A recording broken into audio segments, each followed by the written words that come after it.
We should be getting underway in just a second there. There we go. There we go. Oh my goodness, fire rod in Link's house. Oh, that's a nice starting item. It is. It's very good. At least they'll have a fire source. Yeah, it takes care of the fire source, and the fire rod does a ton of damage early on.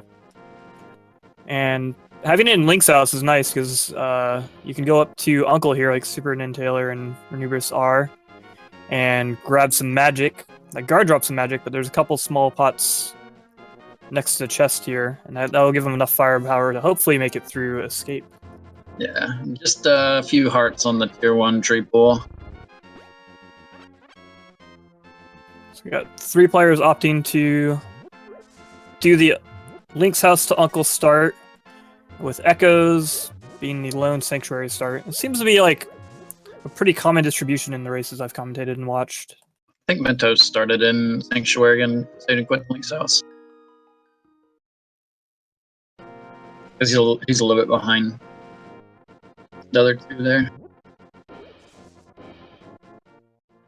And just a 10 arrow drop in Sanctuary. SuperNinTaylor opting to save and quit, and Ranubris both going to Sanctuary. Yeah, I don't blame him.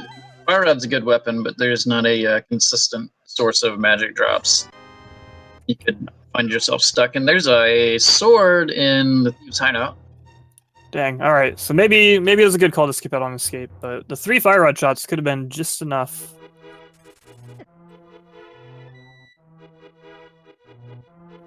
But definitely better to wait until you have a solid weapon. And with the sword readily available, definitely the right call. That is a trolley item in the Lumberjack ledge there, the book. Yep, the good old... Those are the worst items to have in Lumberjack Cave. The book, like the mushroom, the magic powder, anything that kind of unlocks a few items, like 1 or 2 items, but you can't immediately tell if you're going to need or not. With the book also being a possible entry into desert, there's a decent chance Ega will be required. Moon Pearl in Blind's Hut. It's an early Moon Pearl.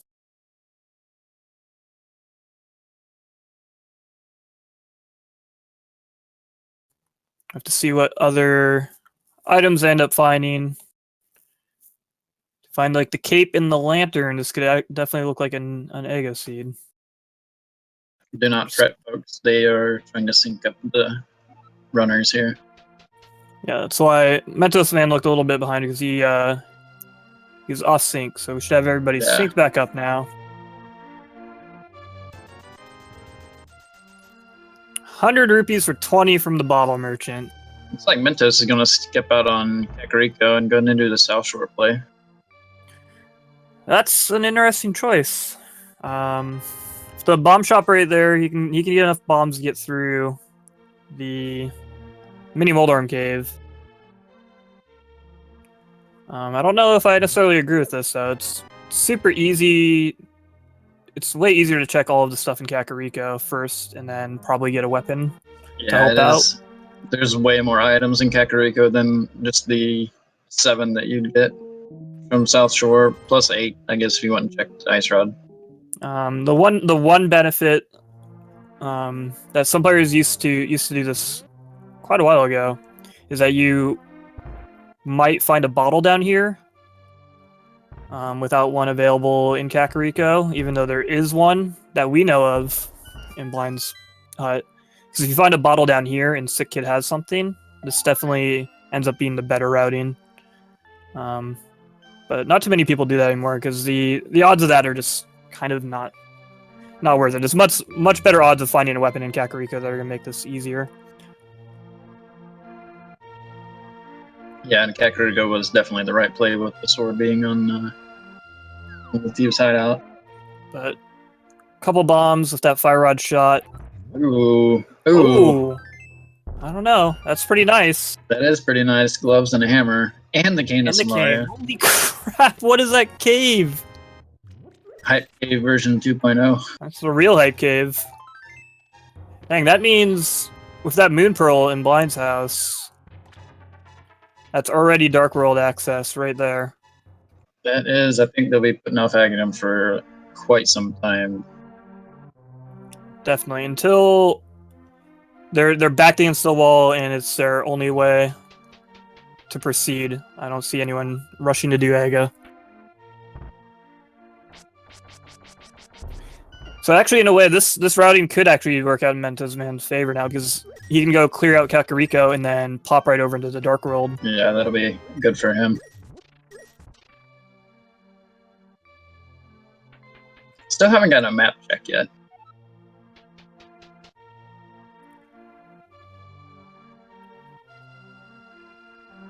And Boots in Ice Cave, wow. That's... What is Southern Kakariko? I definitely digress. South Shore was the right play. Yeah, it's just way to just instantly prove me wrong, Seed. Oh, he's gonna take a death to the rock shooter, whatever you want to call him. Yeah, that's the Octorok there. Not too big of a deal. He's probably gonna go head in the other direction now. We had Ice Rod in the well. Nice. Oh my god, there's so much stuff. Like, what is this? The Seer Zero is insane. You rarely find, like, 6 progression items. This is definitely the immediately makings of a available. Jet Seed. Yeah. Could be a Jet Seed, or it's going to end up being one super trolley item. Maybe your bow on the pedestal. Mentos is going to go ahead and do the front of escape. Yeah, he's got that hammer, so this will be quick and easy.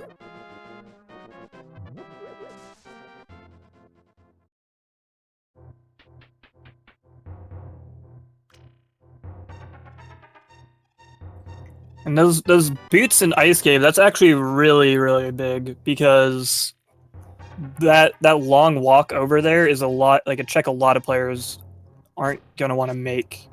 Most people will want to wait until they either have the boots or the flute, or both, before they go check Ice Cave. And with all this stuff given to them early on, once all the players have that Moon Pearl and then they go and check out that mini Moldorm Cave, find that glove and that hammer, and they're like, oh, I have Dark World access. Like, I don't see... I feel like none of these players are going to go check Ice Cave, but who knows? Yeah, it's definitely a spot that they could be putting off for quite a while. Though with the Moon Pearl, I don't see why they wouldn't just go ahead and check it and do fake flippers and check the Waterfall Cave.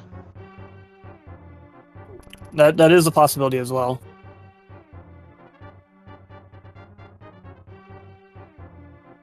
Looks like we got 3 of our runners checking out Escape. Meanwhile... Ooh, Mentos taking out that ball and chain guard with the hammer. A couple quick hammer slams finished them off, but then that soul green guard down there kind of pushed him into the corner and knocked off his remaining heart there. It was unfortunate. Yep. Getting bullied by the green man.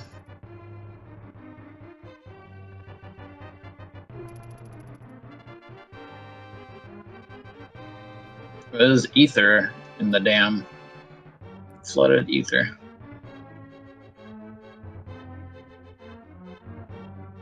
I think I missed that on Mentos.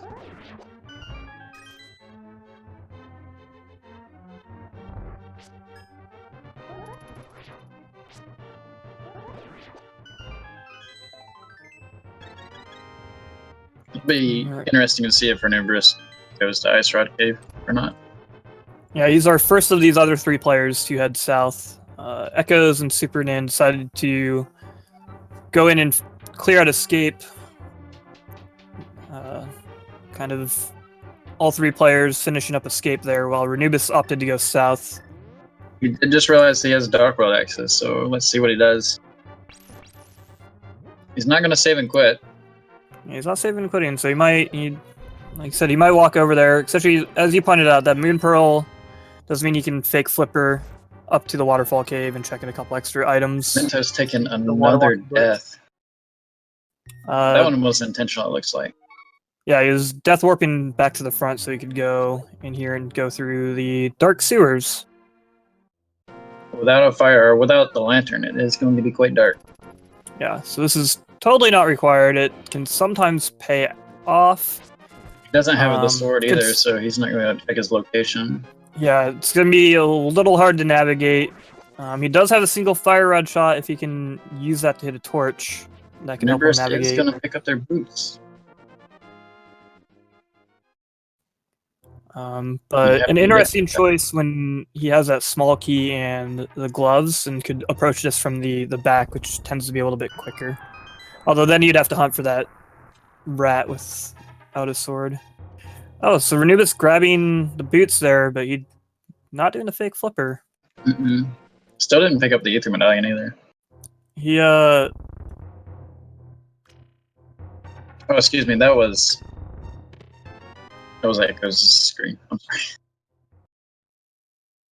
and there's a map check. So we got 3 Light World crystals, number 6 being at Hera.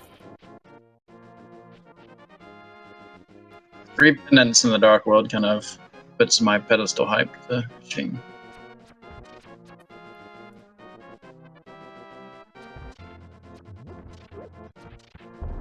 Yeah, could still be some other items there, but definitely no bow at the pedestal tonight. Our second bottle being in Bunk Rocks.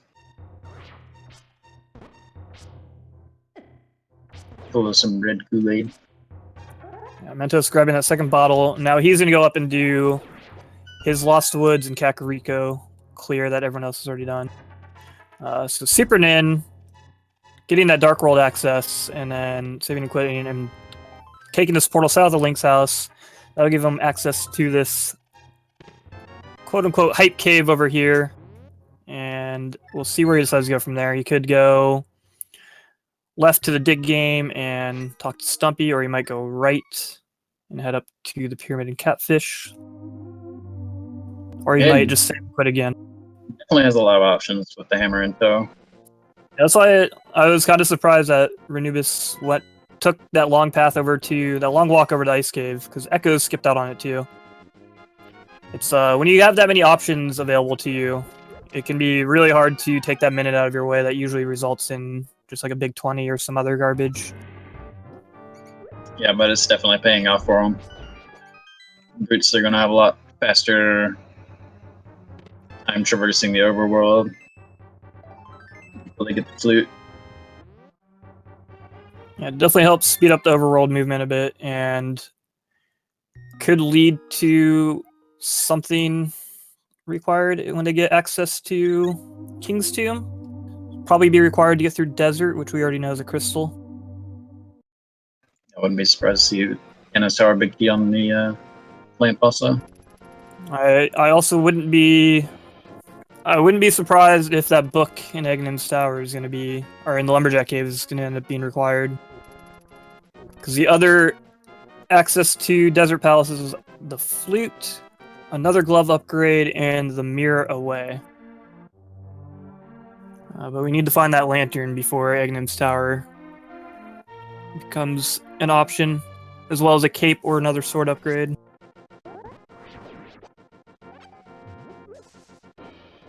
Yeah, I don't see them trying to sequence break. And there's a Dark Egnon's World Tower. check.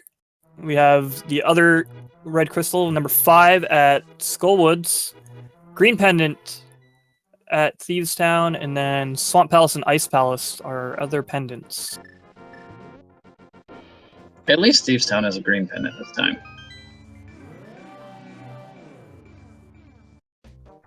Yeah, at least it's a green pendant. The unfortunate thing is that I feel like whenever you get this early Dark World access and that hammer in tow, Thieves Town is always a pendant. Ekos opting up to go head up into Skullwoods. Sitting at 6 hearts with green mail and fighter's sword. He can clear this. He's got the tools, but it's going to be tricky. So let's see if he decides to do the whole thing or if he wants to hold out until he's got a bit more firepower.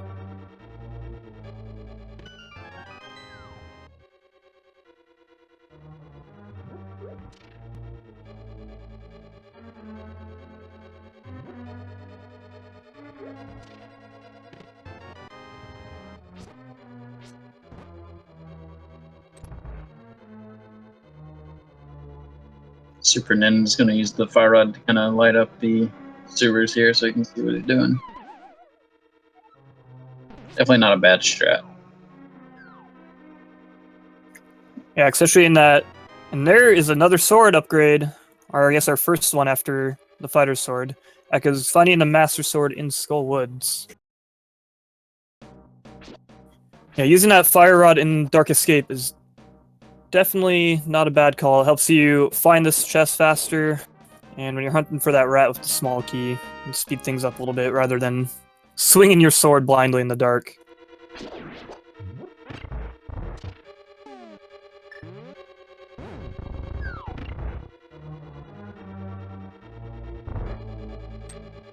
Mario is always nice to get early. Especially for Skull Woods, just that one room. Saves so much time. Yeah, pushing that statue is pretty slow.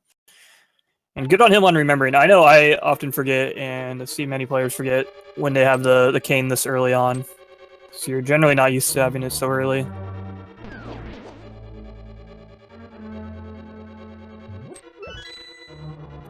And he opted to get grabbed by that Wallmaster to get to substitute for the mirror, and he's gonna go on and fight Moth. SuperNinTaylor is gonna use the fake powder glitch on the magic bat here. It's interesting. That's not a bad call. It's easy access to get here. And he has the right items to do it. So for those not aware, you can do an interesting glitch if you have the Cane of Samaria and then the Mushroom. By draining your magic all the way. Yeah, you got the blue mail for it. Yeah, that's going to be very helpful. By draining your magic all the way, or to low enough to where you don't have enough magic to use the Cane of Samaria, you try to use the cane, and when it goes like don't have enough magic noise, you can switch over to the Mushroom real quick, mash that item button, and it will work like powder, allowing you to sequence break that bat. It's very situational, but sometimes it can pay off, and blue mail, nothing to scoff at this early on when you only have 6 hearts, and we have the other 3 players in Skull Woods, and he's likely to join them, so that blue mail can help out a little bit against Mothula's high damage.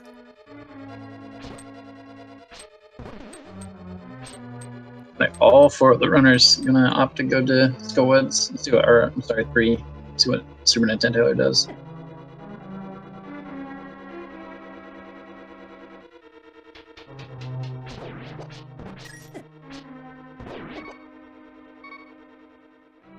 Yeah, Ekos taking a bit of a beating here. Yeah, Dark World enemies are nothing to take a stick at. They hurt. Yeah, pretty much everything is going to be doing a heart of damage at minimum. Mothula himself will be doing 2 hearts with his beams. The spikes that bounce around always do 1 heart regardless of what mail you have. So it's definitely not an easy fight when you only have 6 hearts. Ranubris is gonna have to be careful here.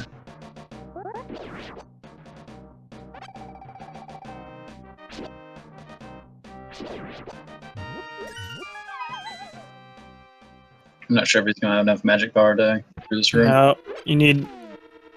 Well, if he lights those 2 in the middle at the same time, he'll be alright.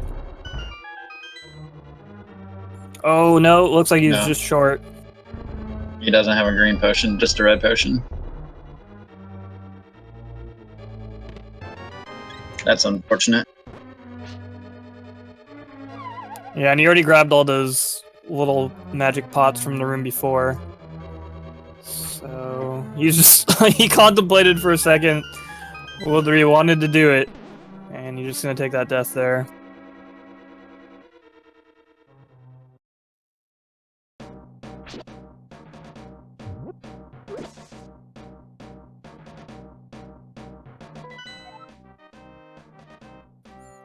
Ekos is just like, no, I'll be back later.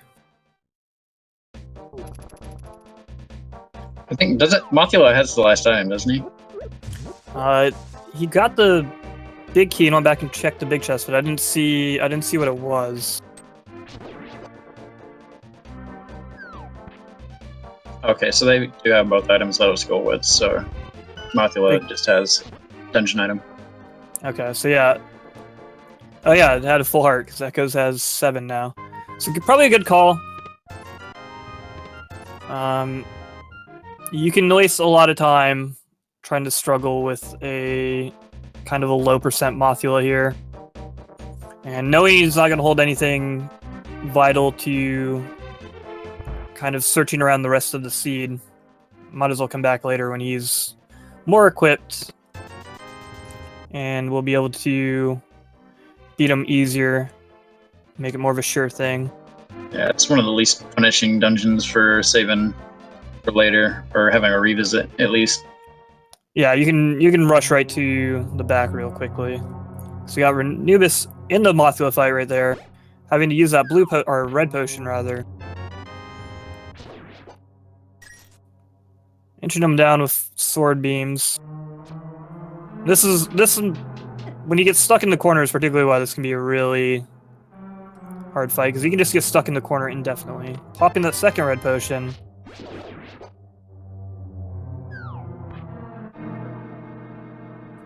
Oh, taking the 2 hearts from the beams. He really does not want to die here. No. Oh, and there it is. That's unfortunate. Yeah, that damage can stack up quick. I wouldn't blame him for leaving. Ooh, SuperNinTaylor is gonna take out Mothula and pick up their first crystal at 20 minutes. Pretty quick first crystal. That was a really clean fight on It was very clean. SuperNin's part. Looks like Ranubis is probably going to backtrack, check that big chest, and there's the flippers in Thieves Town.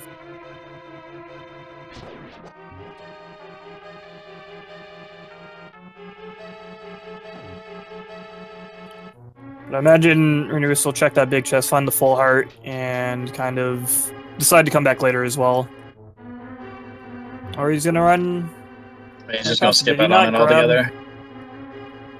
He might not have went down and grabbed the big key, actually. I didn't see. Was the big key in the other chest in the back half of Skull Woods? Yeah, SuperNin just picked it up.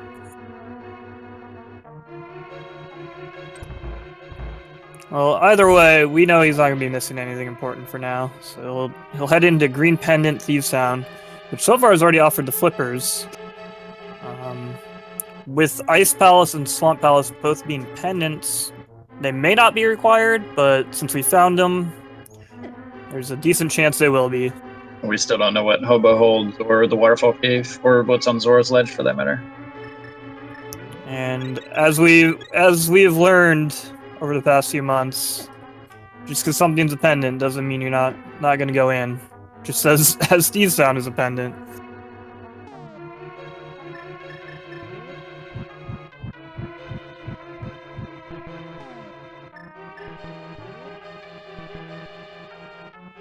Is he gonna try to fake powder a anti-fairy?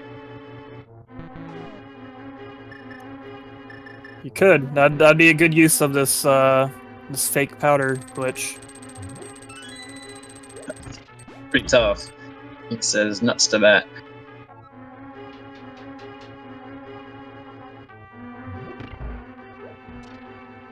Yeah, it might not be a bad idea to try again on his way back, though. It tends to be kind of easy to snag that anti-fairy when you first come out of that room, because it kind of comes right at you.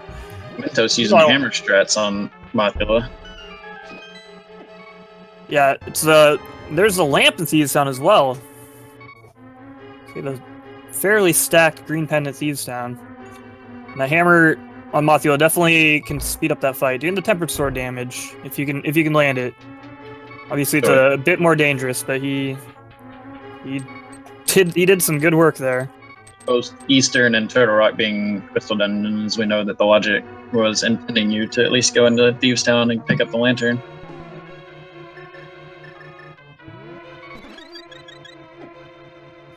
Yeah, with the lantern being required for 4 dungeons, Eastern, Turtle Rock, Mire, and Pod, It's always required in every seed. So definitely seed sound required at least for the lamp, possibly the flippers. We've still got some stuff to find in here. Yeah, I wouldn't be With surprised at least if the green pendant and one other item. I wouldn't be surprised if dip in a swamp wasn't required with 6 items in there.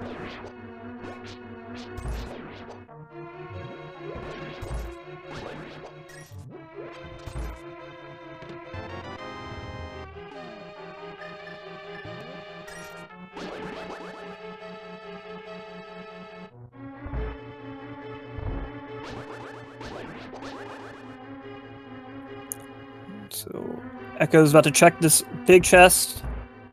It could be the compass or the remaining item. It's the compass. So Blind is going to have an item and the green pendant. And while SuperNin and Ranubis are hot on his heels, making their way through the East Town. There's a mentosman grabbing his full heart from that big chest in Skull Woods.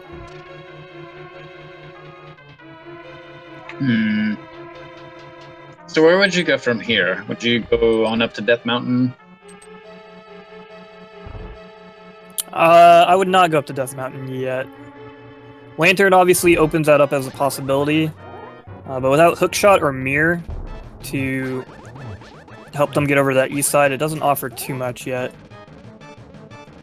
Although, yeah, I would. There's other, I think, better options at this point.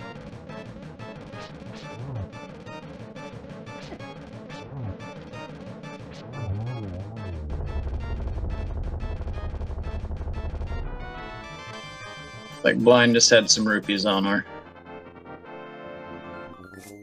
I would consider checking out Pod, maybe. None of our players have been over the eastern side of the map at all. Probably hoping to hold out for that bow. But with Ekos picking up that green pendant, SuperNin and Ranubis will be picking it up before too long as well. They'll have Sahasrara over there, the green pendant check, Eastern, Pod.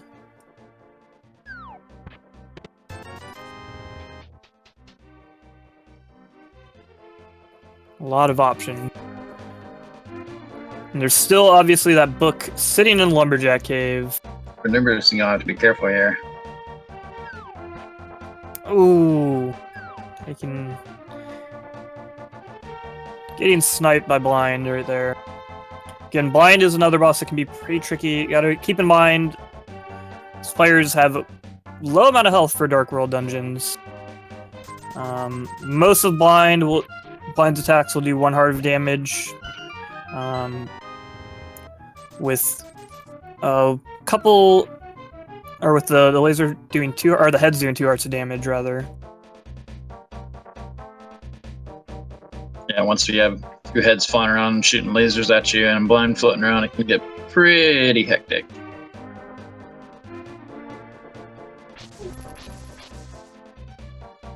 So again, Ranubis saying, I'll come back later. He is going to make the Death Mountain play here. Which, depending on what that green pendant is, could end up being a good call. You might not come back at all. But it's definitely, if you're struggling with a boss and it can just be a huge time sink to keep on like kind of throwing yourself in the meat grinder. So knowing when to quit and maybe come back later if you need to is definitely a valuable skill. Blind is always harder the second time around. That's definitely true, because it'll already be spawned and shooting at you as soon as you walk in.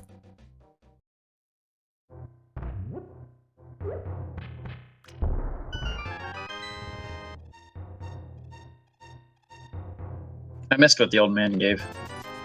I think there's bombs. There's nothing of value, at least. There's a full heart in Spectacle Rock Cave. Death Mountain was not to play. A piece of heart on top, which you won't be able to access, but he is going to go in and grab that full heart. Again, sitting at 6 hearts. A little bit of extra health when you have green mail can definitely help.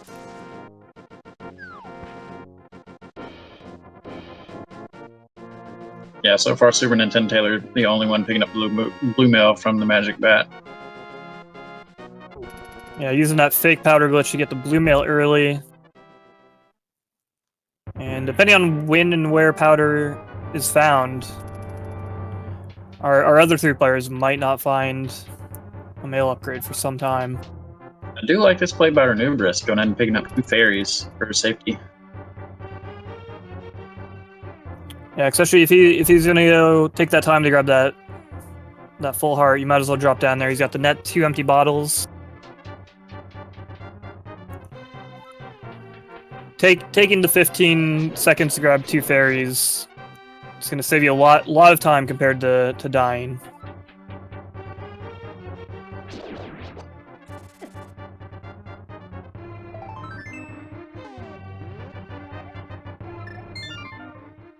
Looks like with his 2 fairies, he might be making a second attempt at Mothula and Blind.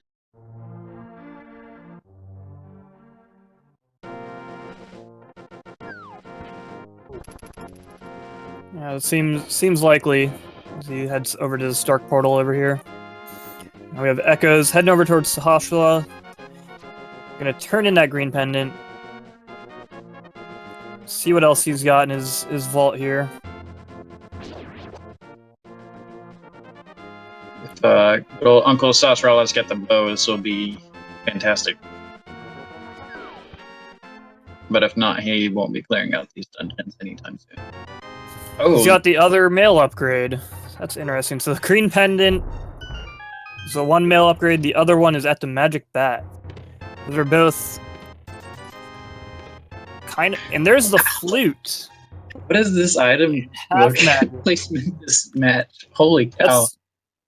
It's a couple more very nice items in the Sphere Zero locations, which are locations accessible from the start of the game.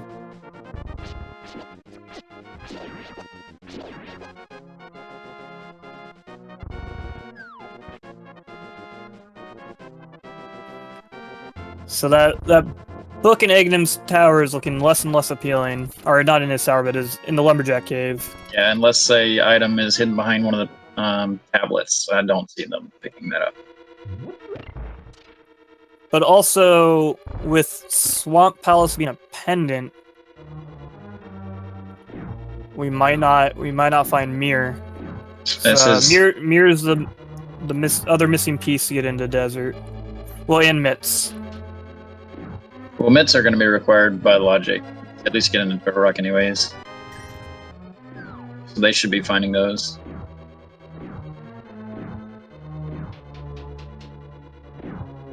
Looks like we have SuperNin heading up here. He's going to check on his good old buddy under the bridge here. And then swim up and check the Zora area, I imagine. What does Hobo have for us today?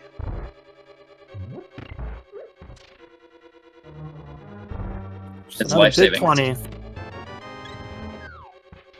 And meanwhile, we got Ranubis dropping into Mothula. Full health, a few fire rod shots, and a couple fairies in tow. I think he's got it this time. Yeah, he said round 2, let's go. He's already got him halfway down. It's definitely going much better than his previous attempt here. Yeah, well, Mothula is being a lot nicer. Let's go around.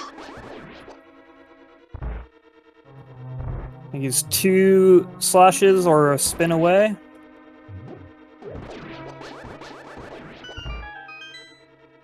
There you go. There it is. So we'll be picking up his first crystal. I haven't seen anything of any value in Eastern yet.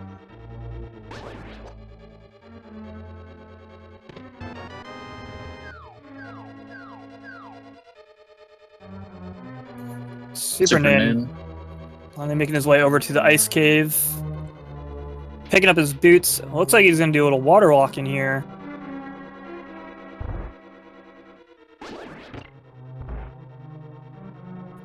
Obviously not really necessary at this point.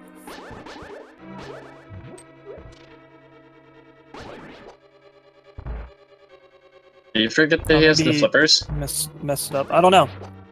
It looks like he forgot he had the flippers because he kind of did a fake flipper set up there. Fake flippers.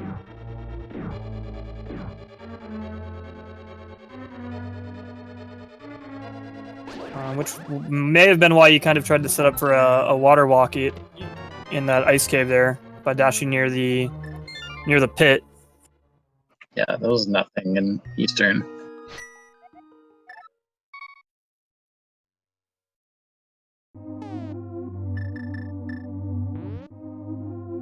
I think Zora could hold our progression. Just a blue rupee on the ledge there.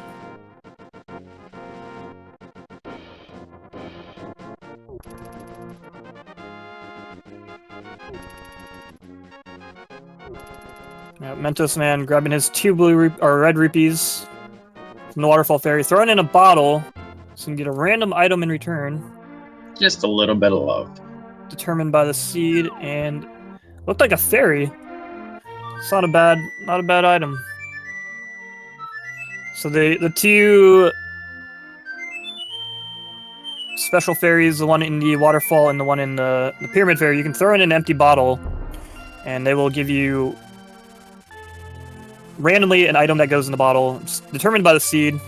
It could also be empty. And it can sometimes be a pretty nice boon. The goose is loose.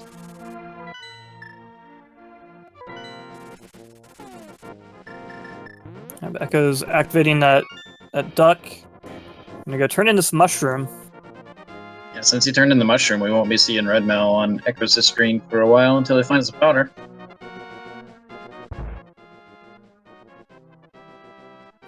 Just a bomb capacity upgrade. Says no thank you. I was afraid of this. With all the progression we got at the beginning, it could be a very dry seed for a while. Yeah, it was really, really front-loaded, which gives them a lot of options. That means there's already not that much left to find, and it could be really anywhere. Ekos gonna be the last of our 4 featured to pick up the boots. Yep, and SuperNin Is Mentos making the half play? magic. Mentos is making that egg a play.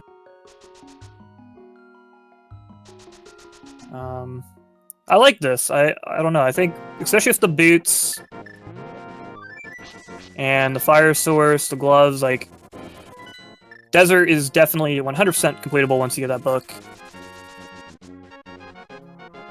With Egg and Sour open, I think this is really the correct play. Yeah, and Desert could be holding the mitts. Of course, we have a little bit more knowledge of the whole seed than he does at this point. But even so, options are dwindling fast. Odd could have had progression. I think that's pretty much the only other place they had access to right now, isn't it? I feel like that's the only place we haven't seen, really. Which could very easily be bow locked. Yeah, it very well could be. Unless the key's on the left side, it's definitely bow locked.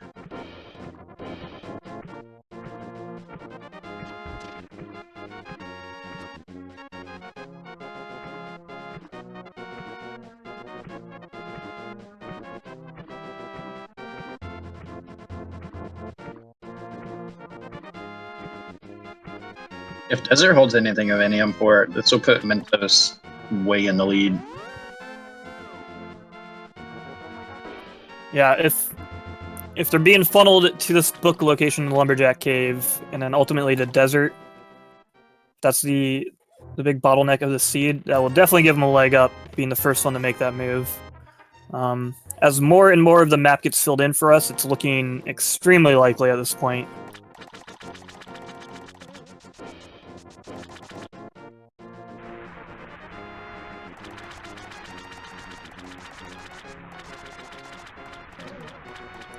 That fire rod makes short work of Agnum's Tower. Yeah, that early fire rod definitely paying off here in Agnum's Tower with the Master Sword. It's obviously what you're expected to have in the vanilla game, so it does a decent amount of work. But the fire rod will really just one-shot just about everything. Actually, I think it will one-shot everything in this tower. So How many blue balls Definitely do you nice to think have. Aghanim will have for us? 4. 4? We're getting some Swaghanim strats, so it could be 0. Oh, there's 1.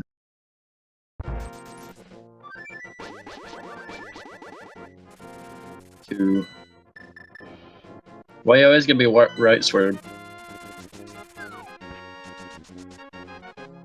I was just born that way, dude. It's a blessing and a curse.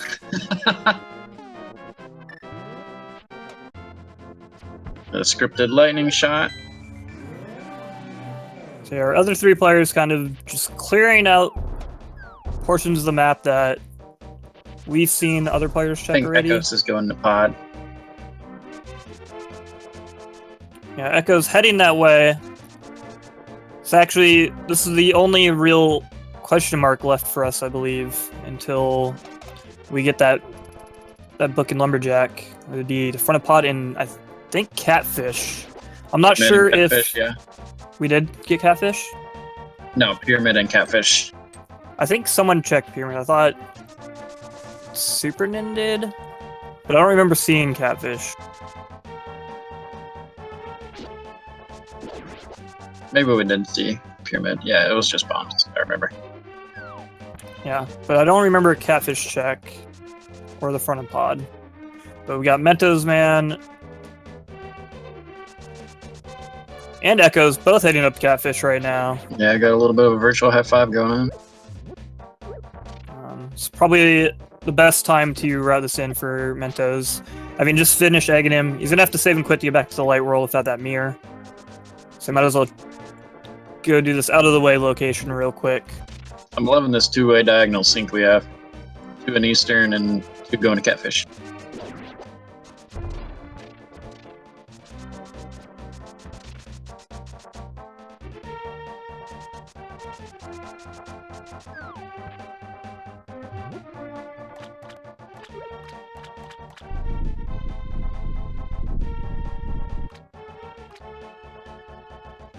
Just another big pony off the Catfish.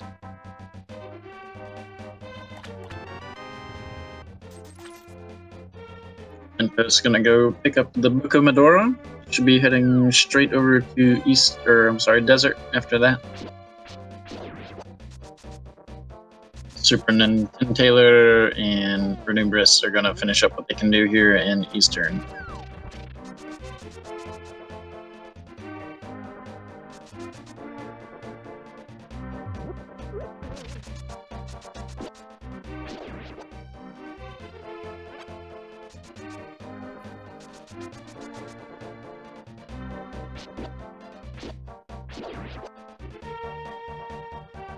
There it is, the book pickup. This could be the play. Very likely to play. The seed seems to be funneling to this book. It's been hopefully hanging on our players' heads for a good half hour plus now. Yeah. Ekos looks like they're going to be checking out in front of pod. Yeah, just trying to farm up to that 110 rupees he needs to pay Kiki. He's 4 short right now. It's 10 rupees to get him to follow you and 100 to get him to open up the dungeon. Assuming you don't take any damage, because if you take any damage, he'll run away. That's really annoying. Yeah, and it's the worst feeling. Oh, this is interesting. This is a good time to check the pedestal. Just picking up that book over in the Lumberjack Cave. Run over here and check the pedestal. Yo, and it's a bee in a bottle. He tore up on the pedestal. Ekos farming fruitlessly just for 4 more rupees. This is the worst when you kind of head in a direction and then you're just like hoping, you're like, all I need is like 10 rupees and I'm good. And then nothing's dropping any money. I don't think anybody checked the Guinness Cave either. Oh, that's a good point. Oh, there's one. He just needs 3 more rupees. I believe in you. Come on, Ekos.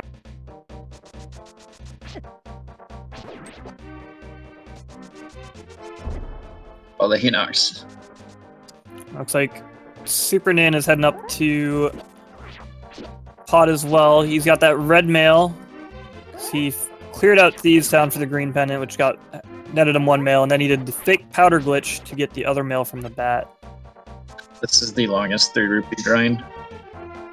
This is what always, whenever you like head to Zora with just short on money, or you're over in pod area with just short on money, nothing will drop any rupees. And he's been wasting a good 2 to 3 minutes now, and it's got to feel awful. That's our 4th bottle on Desert Ledge. And there's a 20 rupee drop. And that time, SuperNinTaylor made his way over here. Already in here, he's going to check this first chest in pod. If it's not a small key, it's a dead end. It's the bow! Wow! Okay, that's also not a dead end. The one other item. That's actually huge. Aghanim may or may not have been required. Oh my goodness. Yeah, this is really good for us, because we're gonna find out if that Aghanim play for Mentos was necessary or not.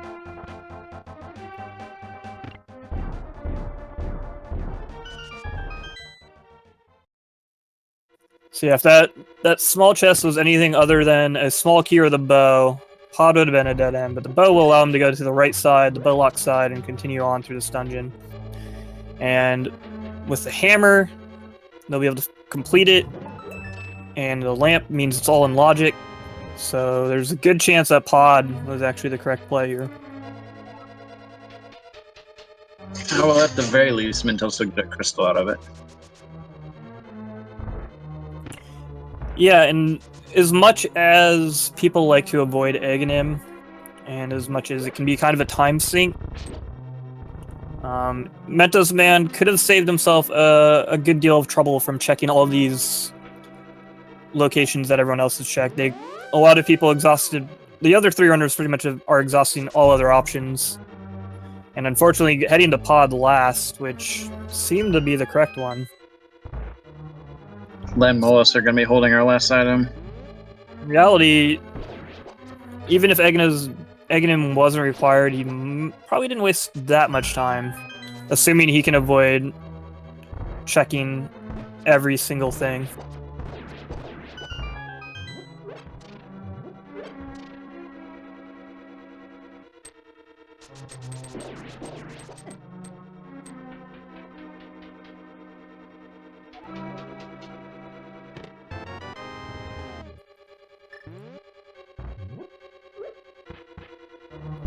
Who knows? Pod may not have anything other than that bow. Ranubris is going to be making the Aghanim play also. That's interesting.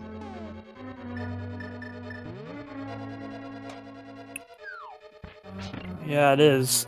So I mean, he's kind of short on the money for pod, so I guess I can kind of see it. So I was gonna say, like, wait, did he not do escape yet?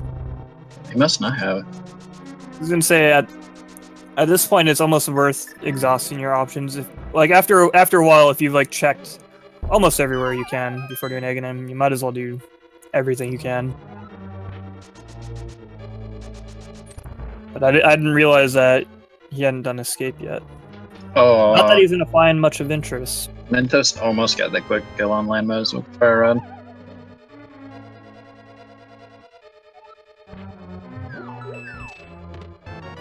Well, there's the Quake in pod.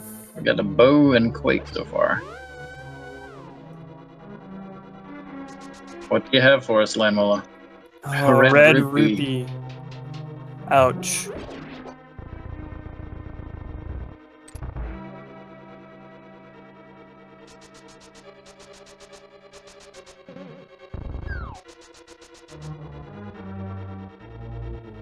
Alright, so we're grabbing that big key.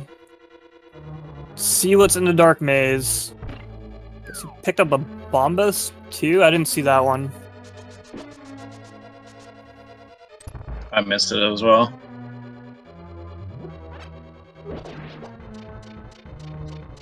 Looks like Mentos is gonna go ahead and go over to pod.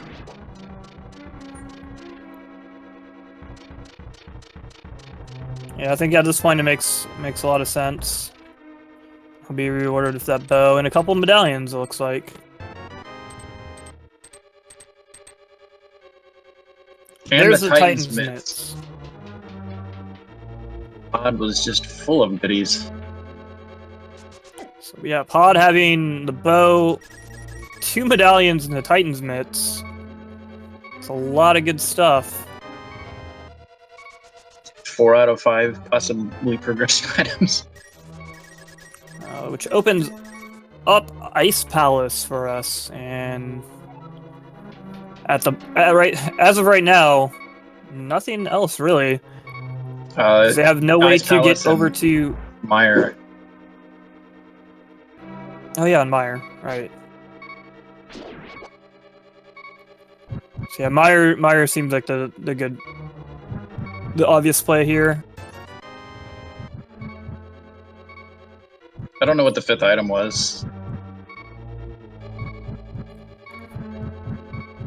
Yeah, I saw a blue rupee in the dark maze. And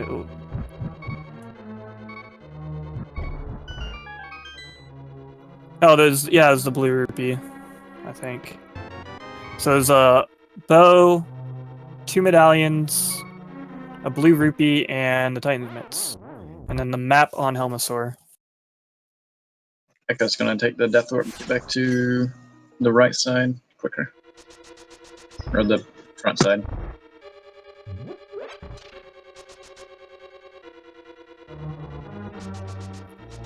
Yeah, so after this, yeah, as you pointed out, they do have Meyer access, which seems like the best play from here. Unless someone wanted to gamble on Pendant Ice. Because until they find either the hook shot or the mirror, they can't get over the Turtle Rock. No, at this point I'd just be following the breadcrumbs. Also, I'd like to point out that we still haven't found the mirror, and until that's found, that book that mentosman actually picked up is required. Which would be funny if it doesn't show up. It could easily be in Ganon's tower, with Swamp Palace as a pendant, and the book available to get into desert. Ranubris is finally making the Aghanim play. After clearing out Escape, finally.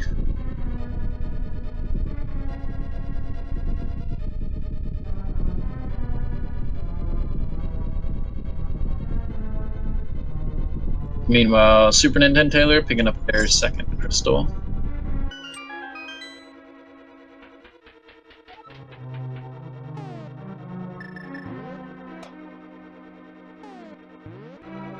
Yep, 50 minutes in, 2 crystals down, and that green pendant. So the expected play here would be that Meyer move.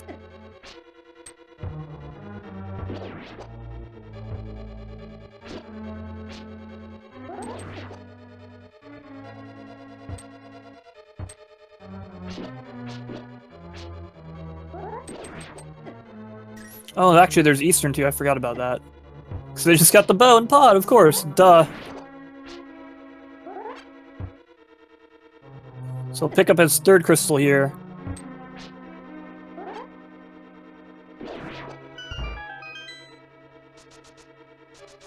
And then it's probably off to Meyer. I think Armus has an item, right? I think so too. I think the only things they found were a heart container and some rupees.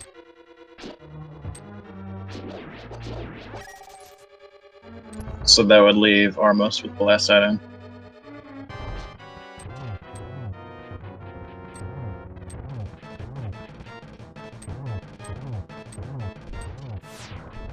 Mentos going as far as they can into Eastern. I'm gonna go ahead and put on here the pegs, warp the Dark World, and hopefully go up to Pod to get the bow. Yeah, especially after coming from Eastern, he's probably gonna be kicking himself finding the bow first thing in Pod. Yeah, after picking that up, I would imagine he would feel kind of behind.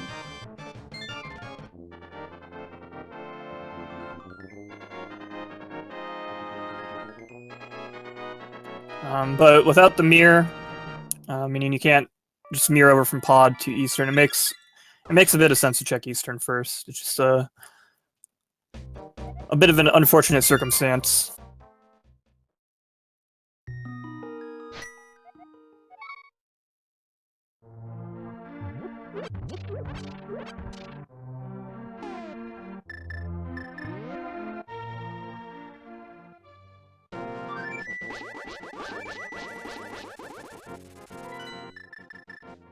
Yep.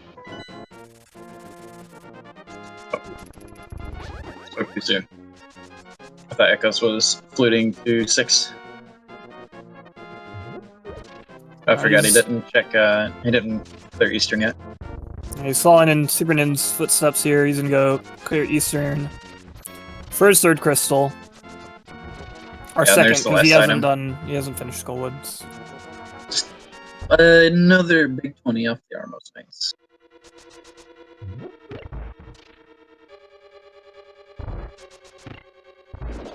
Yeah, it makes a lot of sense. So at this point, progression is either in Mire or Ice Palace. I would imagine they would be going to Mire since it's a crystal. Yeah, with Mire being the crystal, it makes sense to do that first. And check everything here except for the checkerboard cave. And it looked like, was that Bombos for Mire? Didn't quite see what it was. But with all 3 medallions in tow, it doesn't really have to worry about it. Nope.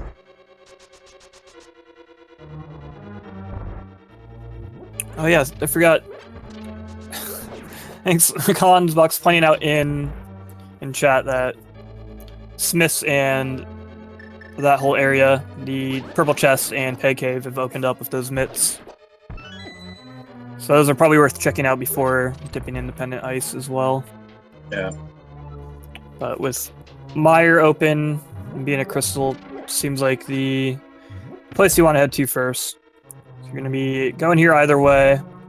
I think this bonk can be required by logic, correct? Yes. Hookshot can be in Mire, so if you have boots, the bonk can be required to get into Mire.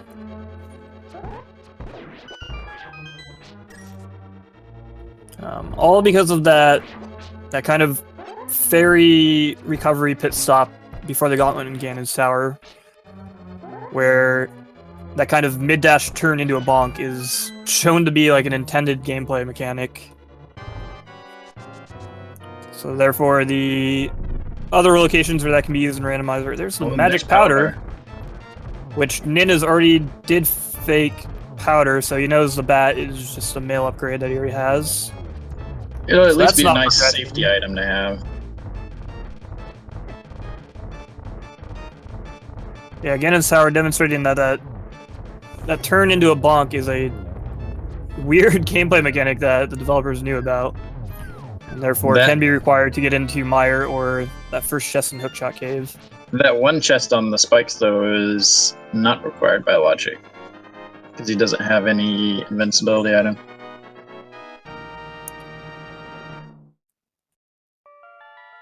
The game will never intend for you to take damage to pick up an item. That's true, so that chest on the spikes expects either Burn It or Cape to be accessible if you need whatever's in that chest. But it's just a small key. And Mire has plenty of small keys to spare.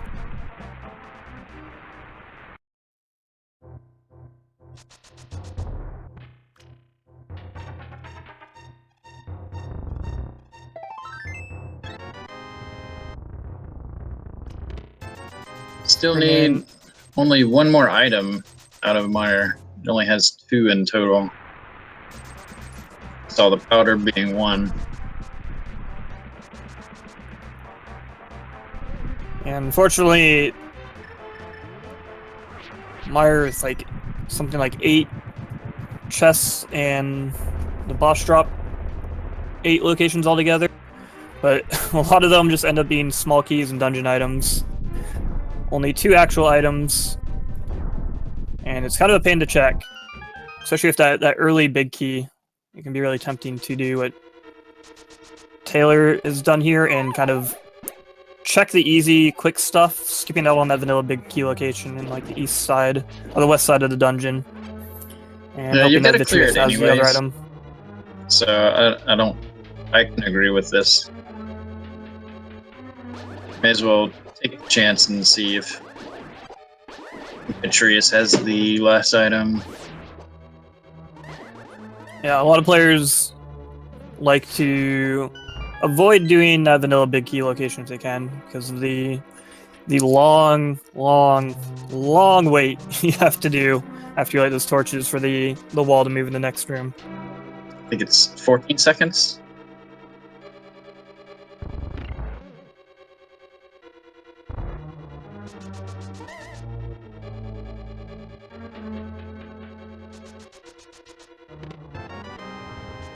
Yeah, something like that. So we got Ranubris heading into the back of desert here. I think you go- bomb strats on Vitreous. Nice. With as much health as he has in Master Sword, he's still not a bad idea to kind of just take the little damage boost to get up there and spin attack them. But definitely throwing bombs when you have a lower level sword is a good way to get good AoE damage on all these little eyes here. Gotta maximize your DPS.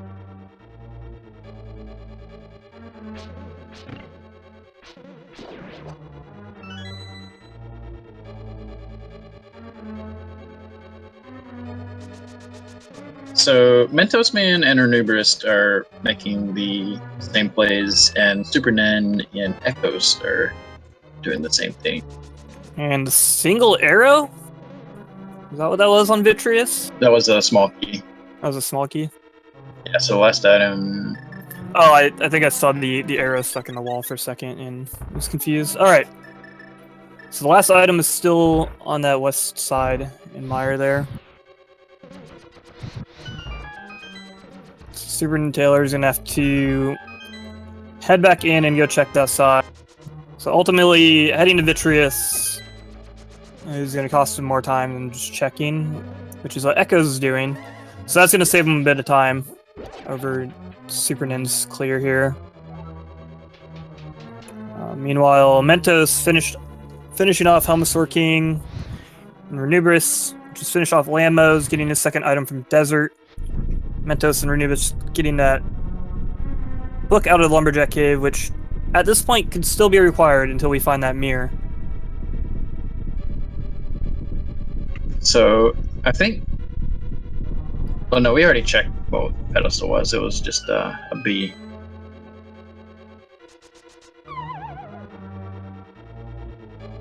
Yeah, so the last item is going to be at the vanilla big B location, and there's a sword upgrade. A tempered sword in that vanilla big key location. SuperNin's probably gonna wish he checked that before fighting Vitreous. Yeah, that's going to make Ekos' Vitreous fight a lot easier. Yeah, if you just do some damage tanking strats and spin slash those little eyes with the tempered sword, it's a pretty quick boss fight. Ekos definitely gaining a bit of time over SuperNin here with his mire clearing. Again, I can't really blame, as you pointed out, SuperNin for rushing to Vitreous. There was a decent chance that Vitreous had the other item, and it would have been a good time save. It just didn't work out in his favor. And it's just going to be a little bit exasperated by the fact that he missed out on an extra sword level before the boss fight.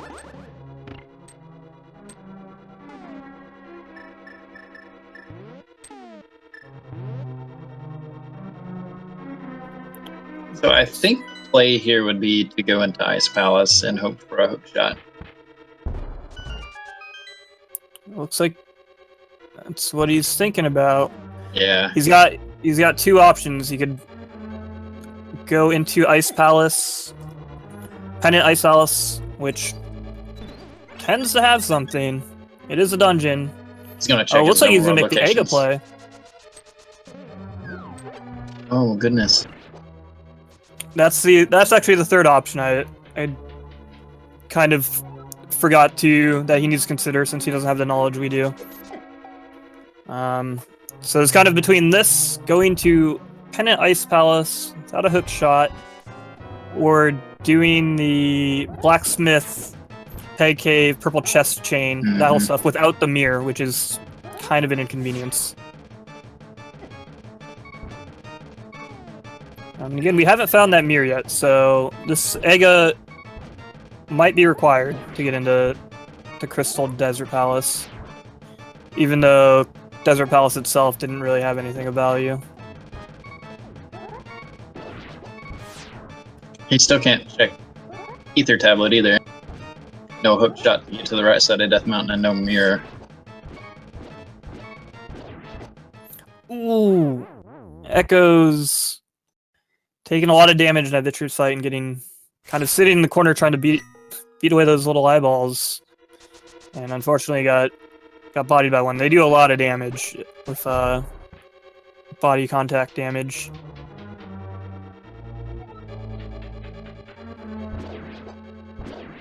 And Misery Mire is definitely one of those up there in terms of places you don't want to die to the boss. Yeah, it's a long walk back.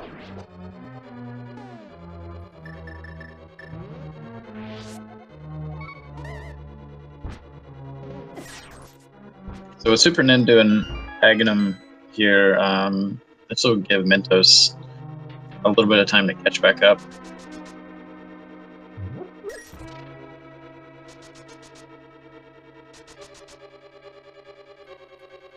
So I imagine he's going to go straight to desert after getting the book. Yeah, Super Nin's going to get that book and he's going to head straight to desert, which will get him his 5th crystal. Mentos picking up his 4th from Eastern here. And then I imagine he'll be heading to Mire as well. Meanwhile, Ranubris is just a little bit behind Mentos, clearing out Pod. And then he'll probably head over and do Eastern as well. And then I imagine off to Mire after that. That seems to be the play.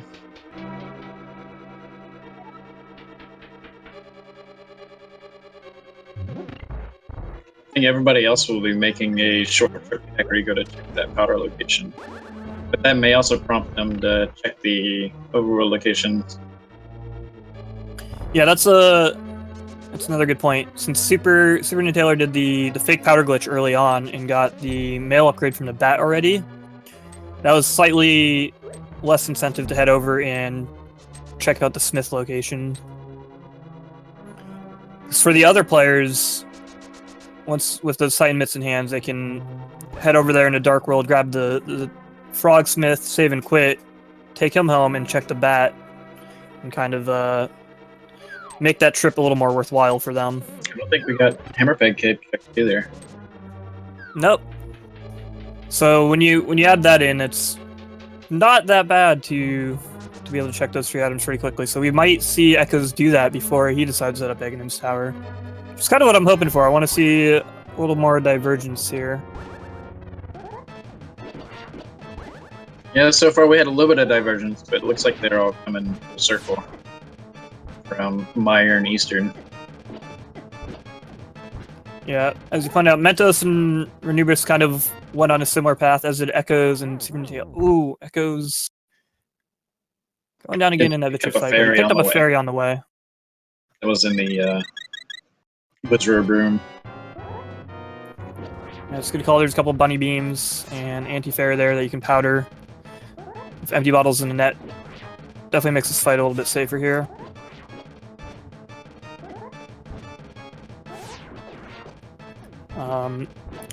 So kind of, especially when you have Tempered Sword, you really want to kind of do the damage boost strats against Vitreous. You intentionally take damage from his kind of damaging fluid around him. Since it only does like a heart of damage and you are able to spin slash a lot of the eyes at once. And that gives you iframes to avoid taking the body hits from the eyes, which do significantly more damage. So it's actually one of those fights where being more aggressive tends to actually be safer. It's just a arrow capacity at these two.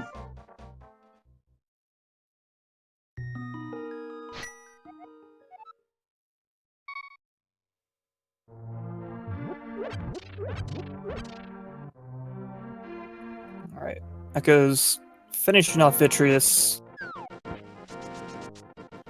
Heading back to Link's house. Now he's heading south in the light world.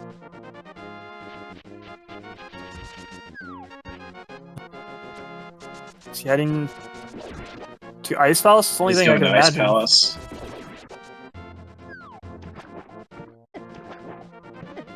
Well, this is certainly a play. Again, Ice Palace,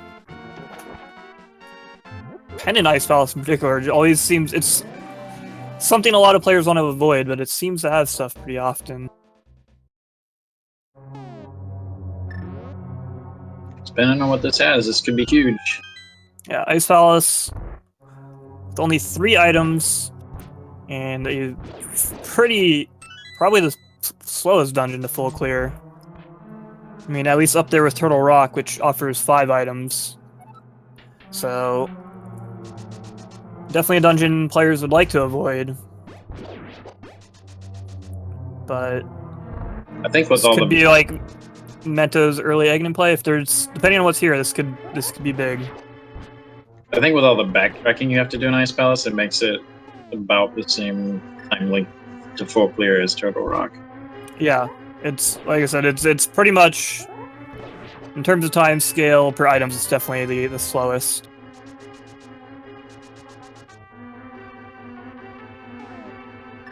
Because other slow dungeons like Turtle Rock or like Full Clearing Swamp at least net you like almost twice the items.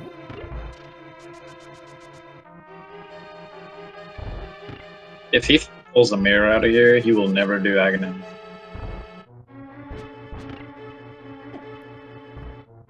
Yeah, that'd be a very nice find.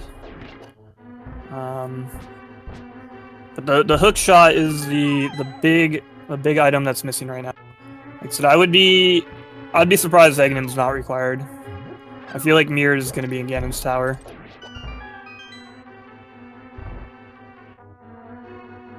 Or possibly like Turtle Rock or something locked by the hook shot.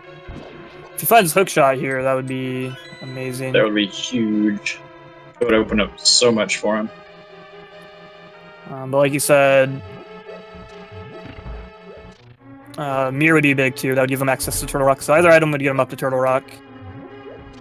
And the Mirror would help him skip Aghanim that the other 3 featured runners have already cleared.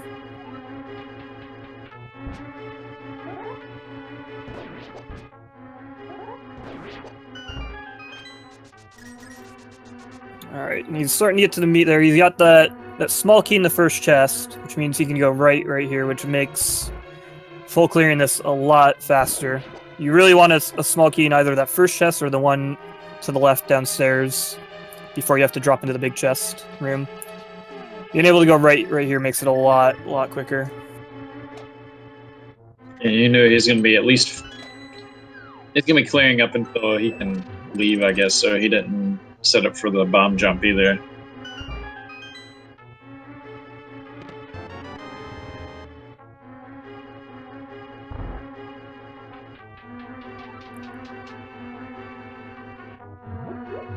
Ranubris finishing off, Helmasaur, Mentos cleaning up. There's the map and Vitreous. compass out of the way. Mentos needs to be careful here.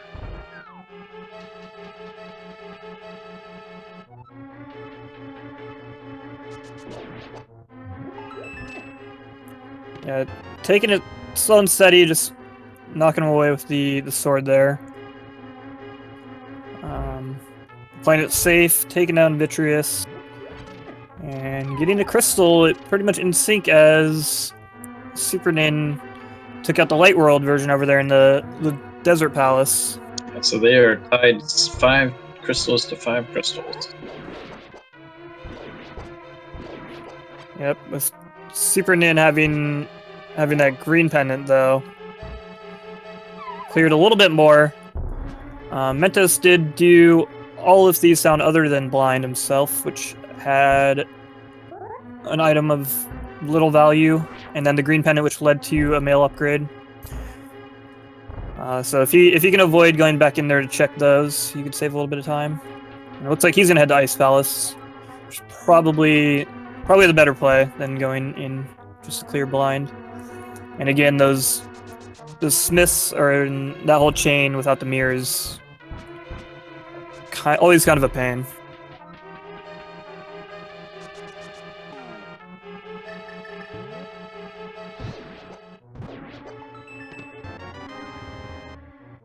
So far, we've seen nothing but dungeon items and keys. This will be our first actual item. It means we're gonna find everything right here. There's a piece of heart. Wow, look at this. Oh, we got 3 players in Ice Palace at the same time all of a sudden. With SuperNin and Mentos kind of converging here.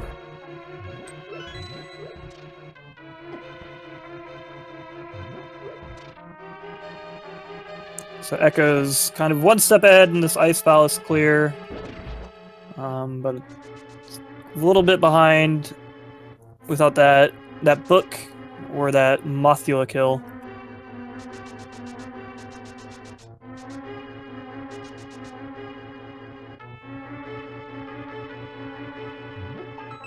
Item number 2, a full heart container. So an upgrade from the piece of heart, I guess. I guess the next item will have to be the sink heart.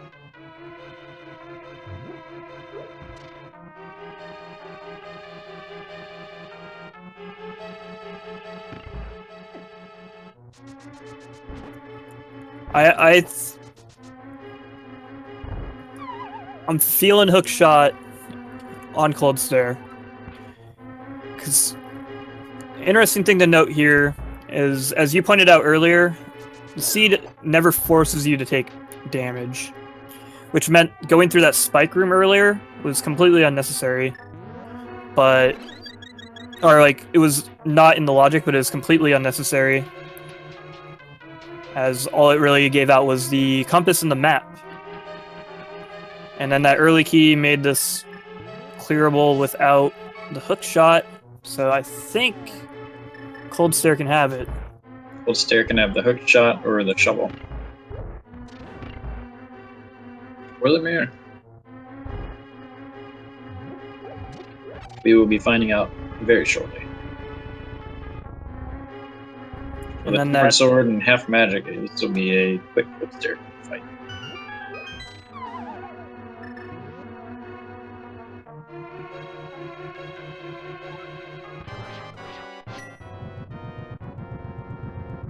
Yep, using Bombos, crack open that shell, save a bit of magic.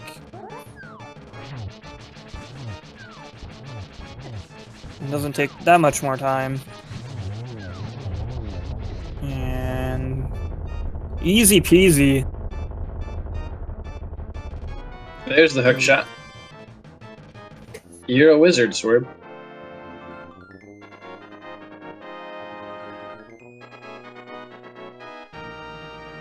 So it made a lot of sense with the way this Ice Palace was kind of laid out.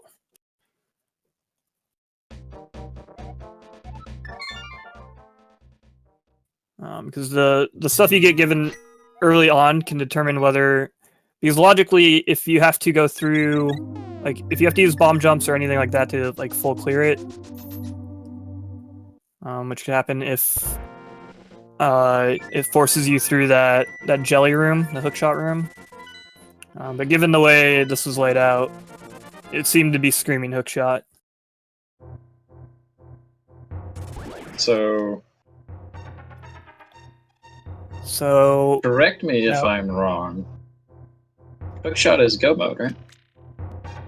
Not quite. Ekos still needs either a mirror or he has to go to that book from Magnum's Lumberjack Cave. So SuperNin and Mentos will both be in go mode after they find Hookshot. Yes, they will be. So I don't know. I don't know if Ekos. This is a well. Actually, never mind. This is a great play. He's gonna go in. You might as well full clear Turtle Rock while you're there. It's really not much slower. Just checking the chest along the way compared to rushing it. Just because of like how linear the dungeon is. So maybe if he finds that mirror and avoids the Aghanim clear that the other 3 players have already done, that would be something. Yeah, but Super Nin and Mentos can just rush Trinix and Moldorm. Yeah, they're definitely in an advantage there.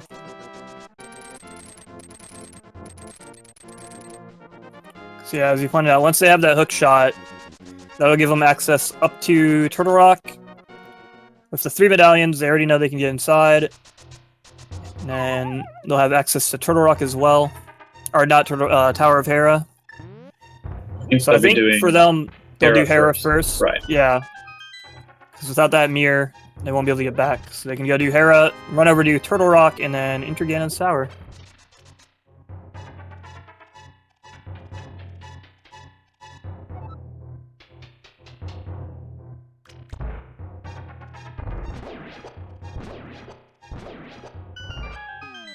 So this will be a 1 hour, 22-minute go mode for Super Nin and Mentos as they both fall into Cold Stairs room. This will be close between them two.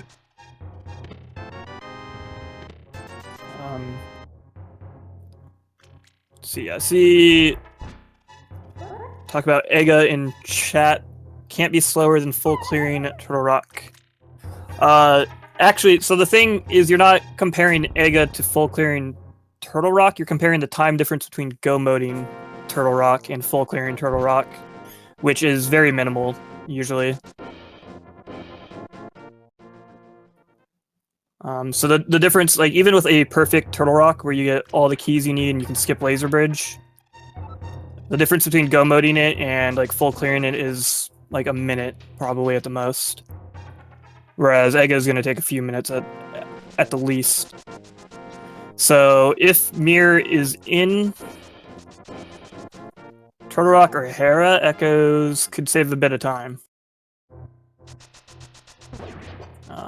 But with the way the seed has been going, like I've been saying for a while, I feel like Mir is going to be in Ganon's Tower.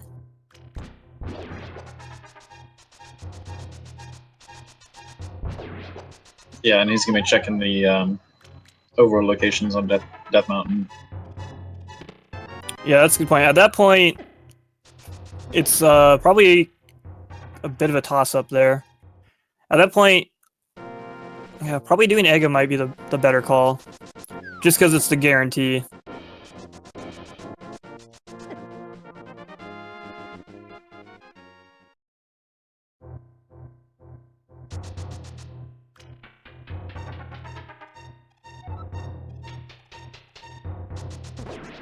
Yeah, Mentos grabbing this old man, taking him home real quick. I think he might be hoping he drops a mirror. Possibly. Or, yeah, silver arrows, as somebody points out in chat. We still haven't seen those. Or he could be just setting up for the save and quit location, but as long as he does Hera and then Turtle Rock, he shouldn't need to save and quit. But it can be very... I mean, I do it all the time. It can be very hard to like think all of those things clearly while you're in the middle of a race.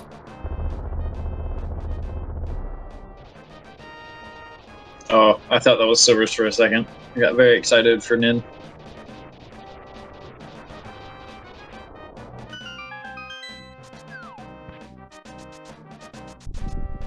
Alright, so Ekos is actually the first one into Turtle Rock, since Super Nin will be doing Hera and Mentos will probably join him.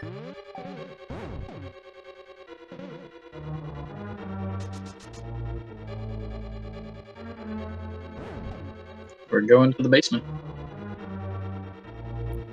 And Ekos really hoping to find the mirror here, or on Dark World Death Mountain. With a red boomerang instead.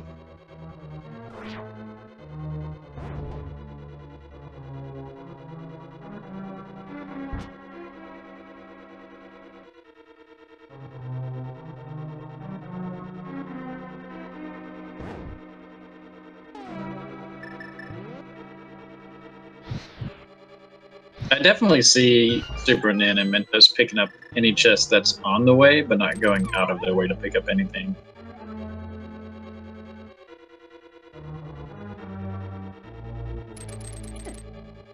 Yeah. I mean, Hera, it's super quick to... I mean, he's forced into the basement here. There's one more item, but checking with boots and hookshot, both the chests in the middle, super quick, so you might as well check those. Nice death warp on his part, except for he's got a fairy. Oh no.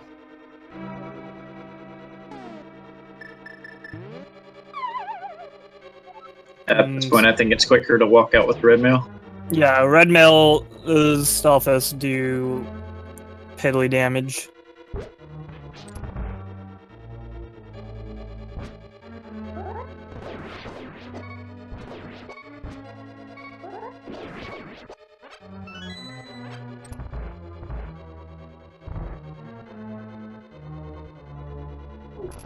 Alright, Ekos in the dangerous chain chomp room with low health. Playing it safe. Oh! And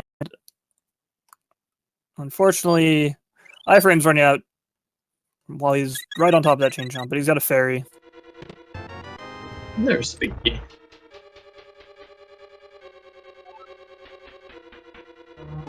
Somebody pointed this out in chat earlier. I just want to re-point it out. Memphis will be doing Ganon's Tower with less hearts and green mail. Yeah, Mentos and SuperNin are really close to each other. Ooh, Butter. With Nin just a little bit ahead. Yeah, Butter in this middle sort or middle chest here. Not a significant upgrade from Tempered Sword, but it certainly helps a little bit with the Smoldorm fight. It will help with the Trinex fight a little bit and the Ganon fight. So, considering its location, it's definitely a convenient find.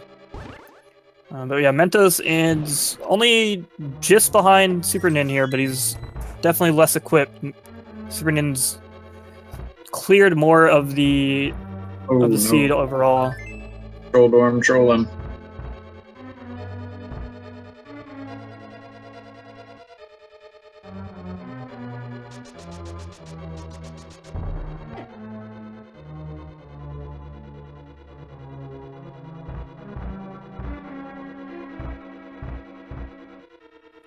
So we have Mentos finishing off Moldorm there. Ranubris down in Eastern Palace fighting Armos Knights, and SuperNin going to be joining Ekos in Turtle Rock.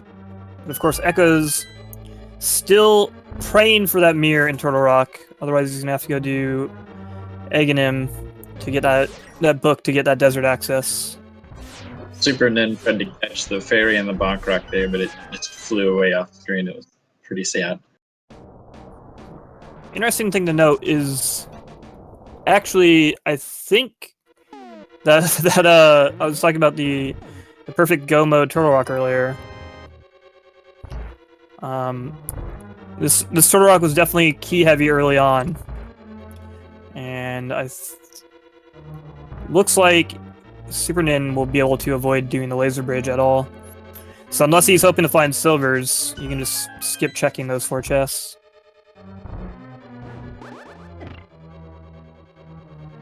And again, with the red mail... Well, silvers are in the logic, and they don't have a mirror shield or any invincibility item.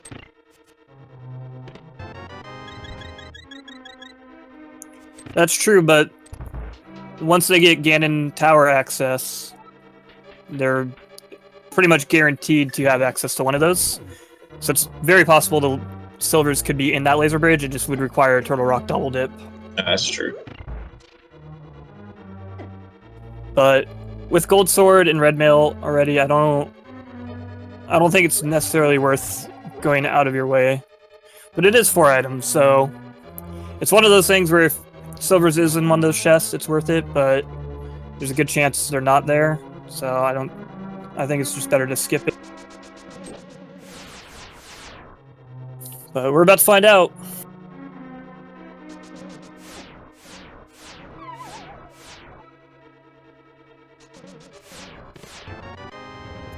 First item is a map. Again, Ekos is praying to find that mirror. I'm gonna open up the safety back door. I'm kind of rooting for the mirror to be here at this point, actually. If he managed to be the one featured runner to avoid Ega. And the seed that just seemed to scream Ega. I wouldn't say scream, I think it's whispering.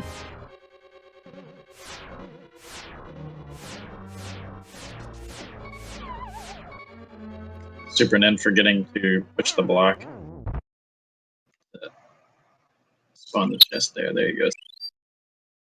Ooh, SuperNin taking a beating from these chain chomps. Still do a surprising amount of damage in that red mail.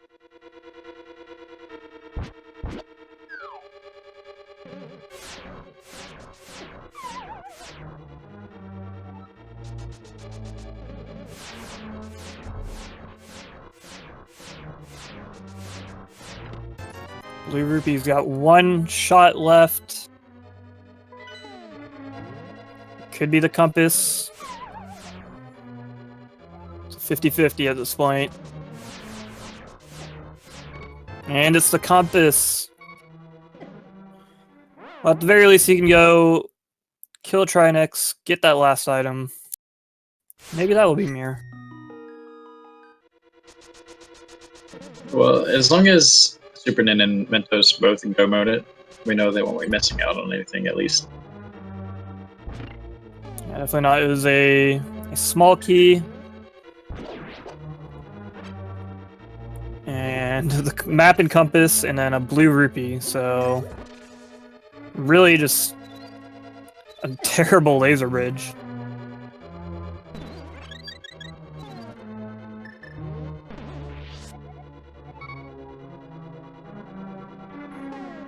Ekos restocking up on fairies.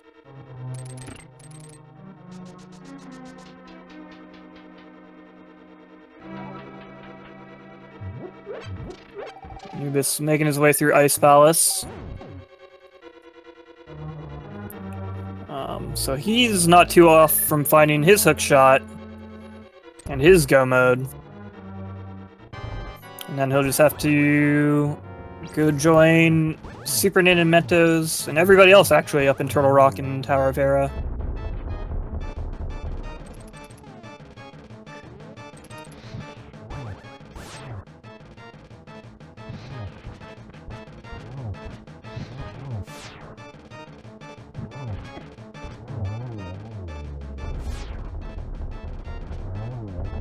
Ranubris finishing up Ice Palace. He's not too terribly far behind.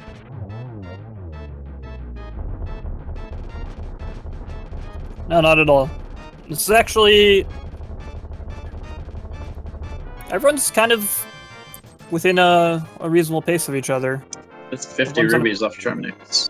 Done a pretty good job of clearing this seed. And 50 rupees... It's definitely not what he was hoping for. SuperNin pulling off the swag king stress.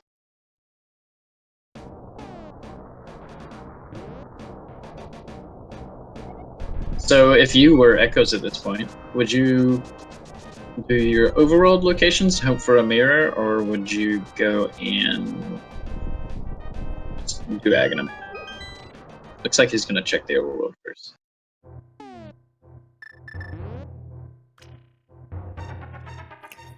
Yeah, it's like I said, it's a hard call to make.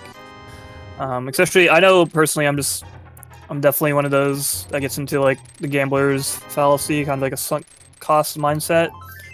And at this point, I'd probably exhaust all or nearly all locations. What an just terrible hookshot cave. 4 rupees.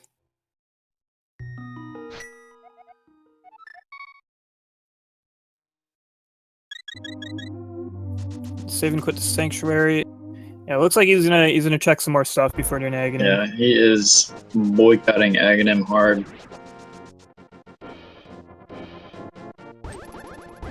It says anything but Aghanim. At this Wait. point, he's committed to not doing it, so He hasn't done bonk rocks or anything either. There's that red potion. Did he check Lumberjack Cave at the beginning of the seed? I think so. I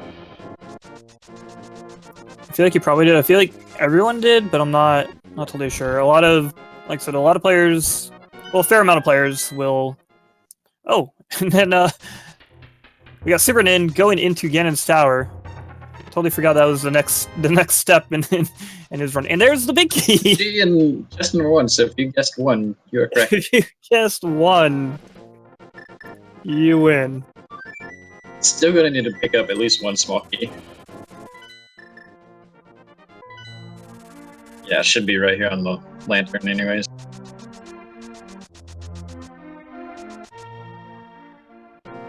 Yep, there's big key and 2 small keys, so you can just jet right through the top of the tower. Speaking of which, we actually have 3 players in this race done already. Zoda Stone took first with a 133.53. And then Killer App in second, and Hippos in third. So as of right now, SuperNin is gunning for that overall 4th spot and first on the restream. But it's pretty much neck and neck between him and mentosman. Yeah, I think at this point it's gonna come down to who has the better execution. SuperNin is just a few seconds in the lead.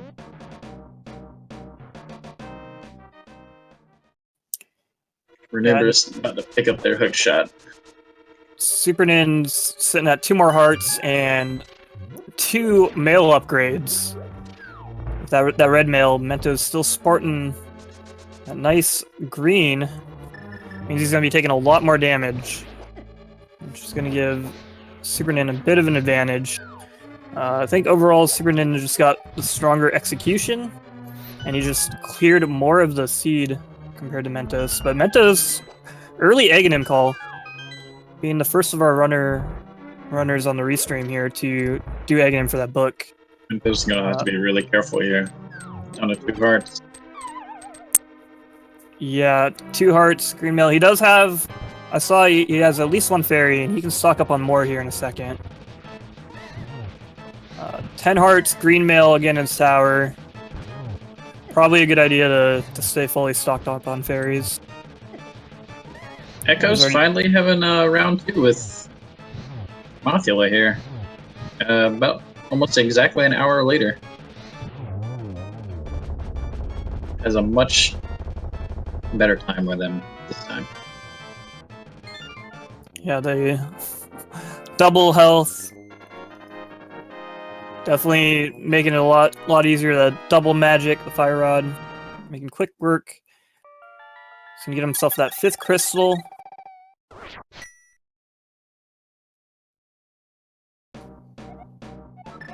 Let's see what he decides to do from here. I think he might finally be ready to go do that Aghanim play. Yep, there he goes. The Link's House start. Finally deciding to bite the bullet. Yeah, so this would be a great example of just the unwillingness to do Aghanim's tower, because like I've mentioned, it can be a huge time sink if you do it unnecessarily. But the flip side of that coin is you can end up doing a lot of other unnecessary stuff trying to avoid doing it, and that's just the unfortunate thing about the item in the Lumberjack's Cave being the book. Something you can't immediately tell if you're going to need or not. Meanwhile, Evanitas finishes 4th, 138.16.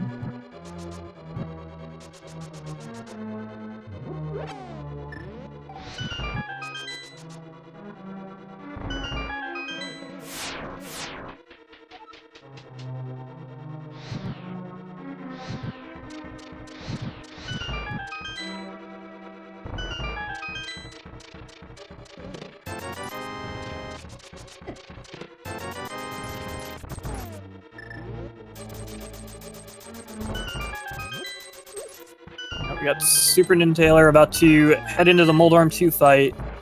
mentosman only a few rooms behind. Having a little bit of trouble lighting that second lantern.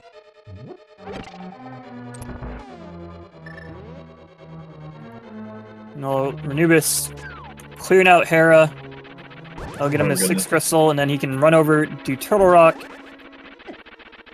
and pop over into Ganon Sour. Ooh, the fall!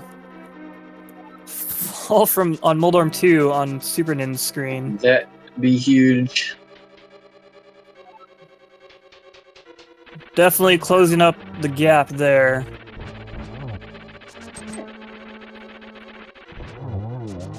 That was a dangerous dash. Could have fallen again twice. But you got the second hit on him, hook shotting over.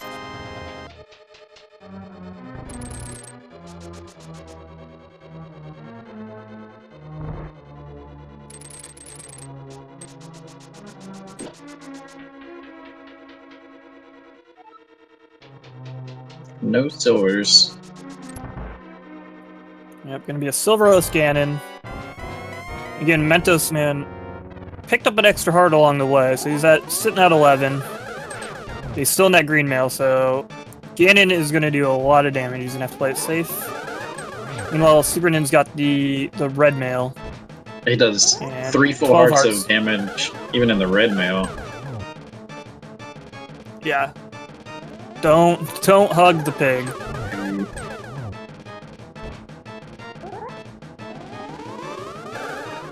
Nice. Oh, that was a nice triple. Yeah, and a nice double for mentosman to start off, but then 0 there. Another double.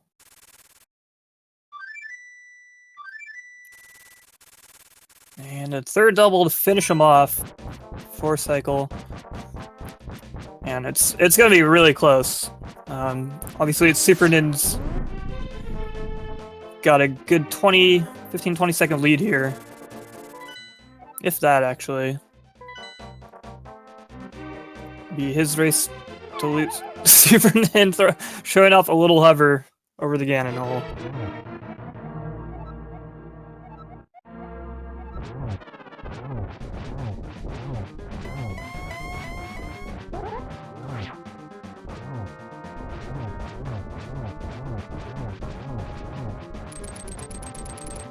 There's that gold sword, just making really quick work of these first 2 phases of Ganon.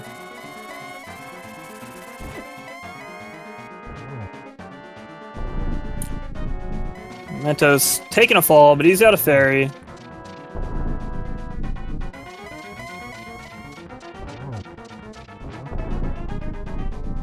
Gonna have to be careful.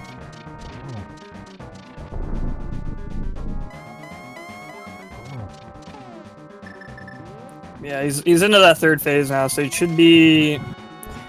So really, the first 2 phases again, and that are the major threats. So he should hopefully be fine. Super Nin's doing. It's really a textbook Silverless fight. Putting the torch glitch down. Yeah, get into torch glitch. Lighting that left torch before that right one goes out means the right one stays lit permanently. Not a big deal when you have silver arrows, but during the Silverless fight, it definitely expedites things a lot. Makes it pretty manageable to get the 3 hits per cycle.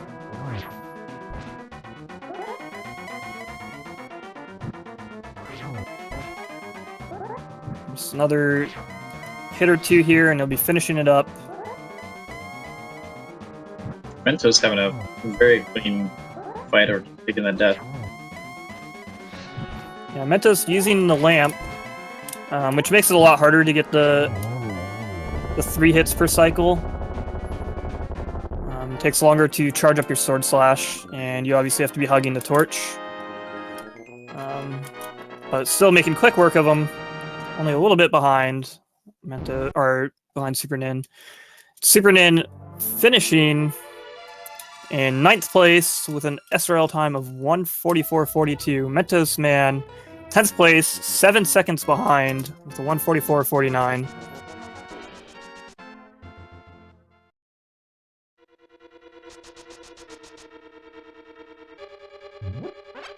That was very close between those two.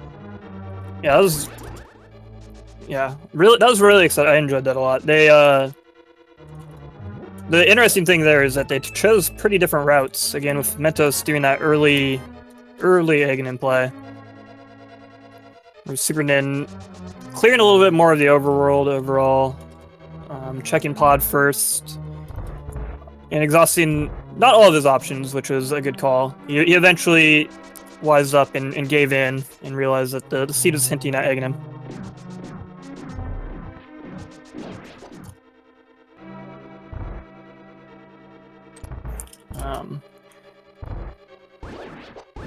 Of course, Aghanim holding that book in his lumberjack cave there, which Ekos just finished a couple minutes ago and is in the middle of clearing desert. He's gonna finish that up and then head on up to Death Mountain. He already cleared out Turtle Rock, hoping to find that mirror, cut out that Aghanim clear. Unfortunately, that didn't pan out for him. But thankfully, Desert and Hera are quick clears, while Ranubis makes his way through Turtle Rock. It's actually going to be pretty close between those two players as well. Looks like we'll be getting both SuperNinTaylor and mentosman in here shortly for an interview. We got them both in the waiting room.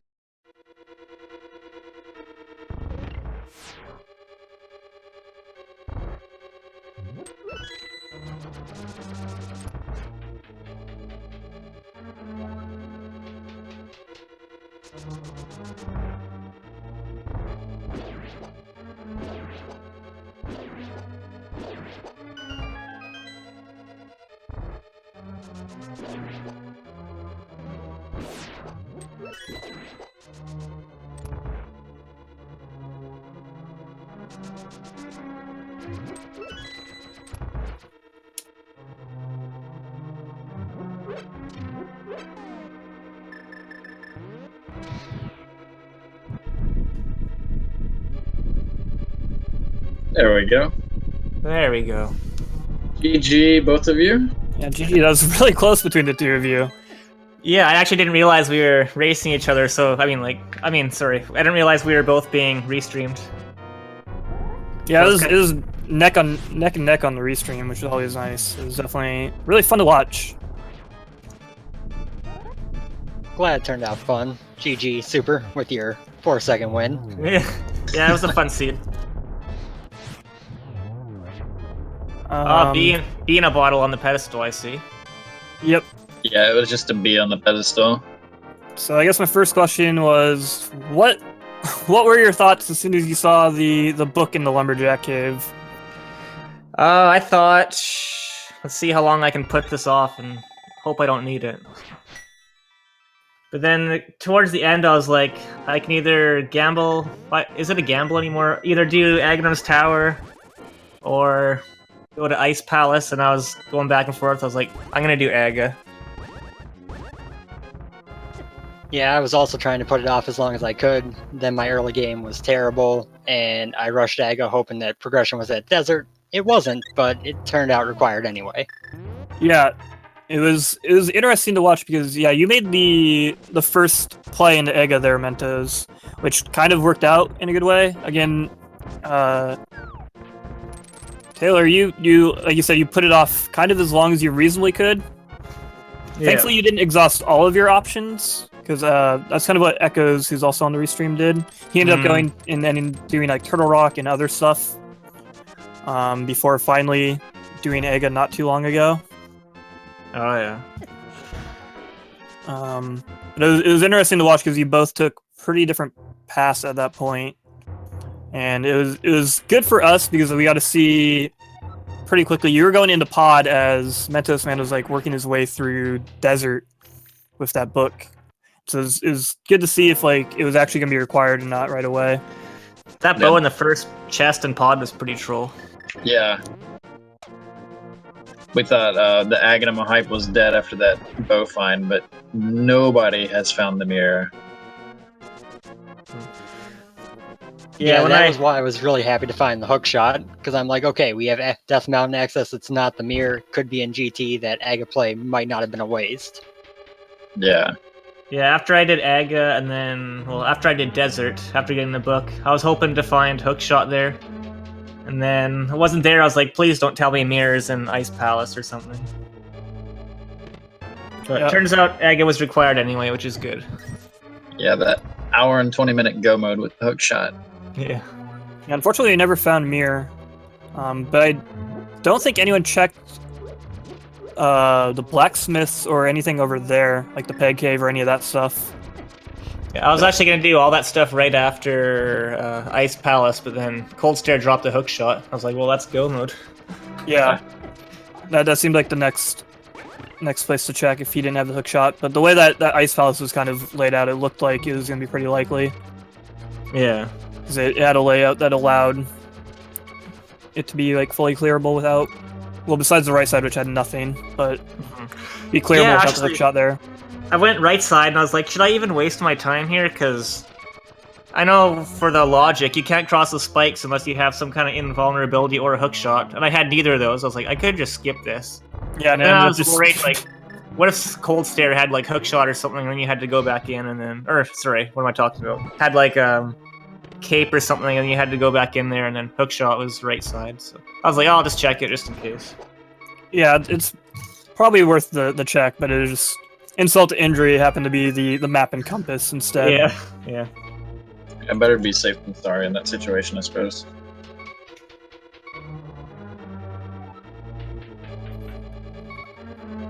And then the other interesting difference between you two was that Mentos actually had green mail, while you had red mail, Taylor. You did the fake powder glitch to get the mail upgrade from the bat, and then Green Pendant had the other mail upgrade. Oh, Green Pendant. I can't believe I forgot to do that the first time. Yeah, I believe you attempted blind and took an unfortunate death and bailed out, right? I think that was someone else. Oh, that might have been that one was me. Or... Oh, okay. I almost died and had to use a red potion. I screwed up the... Like, usually I can do them without getting hit or getting hit once or twice. But I screwed up the pattern, and then it just wrecked me for the whole fight. I couldn't recover. But yeah. I had a red potion, luckily. Yeah, getting off the pattern in blind can be costly there. Yeah, the sub 3 item menu for Mentos there. I didn't see what you had, Taylor, but that's 3 something. I need to work on my menu. So overall thoughts on the seed? Oh, I thought it was a fun seed. I enjoyed it. I don't think anything in particular stood out. I enjoyed it overall. There's a crazy amount of progression items actually in the Sphere Zero locations. In the which location? Like Sphere Zero, stuff available from like the start of the seed. Oh, yeah. Like Kakariko, like Ice Cave had boots. Oh yeah, that was another thing. Right? Had flute, right? Fire Rod in Link's house. I kept getting mad. Stuff everywhere. I saw the boots in Ice Rod Cave. I checked there late, and I saw that. I was like, "Are you kidding me?" And then I went to Sahasrahla after that, and he had the flute. I was like, "No way!" I put both of those off for so long. I think most everybody put at least the eastern side of the map off for quite a while. Yeah, I guess the Dark World access came pretty quick. Yeah, the mini Moldorm Cave had hammer and glove and the cane. Yeah. And then Moon Pearl over in Kakariko, so Dark World access in like about 10 minutes for most people. It's really easy to put off Sahasrahla at that point. Mm-hmm. Yeah, it's really easy to put off Sahasrahla and the Ice Cave, which you did. Yeah. Which, I mean, technically, I guess boots weren't required. They were nice to have. Oh, they would have been required for Lumberjack Tree. Oh, yeah, excuse me. Yeah, right when I found the boots, I was like, this just increases the chance that Aghanim is required. I kept thinking about it, but delayed it as much as I could.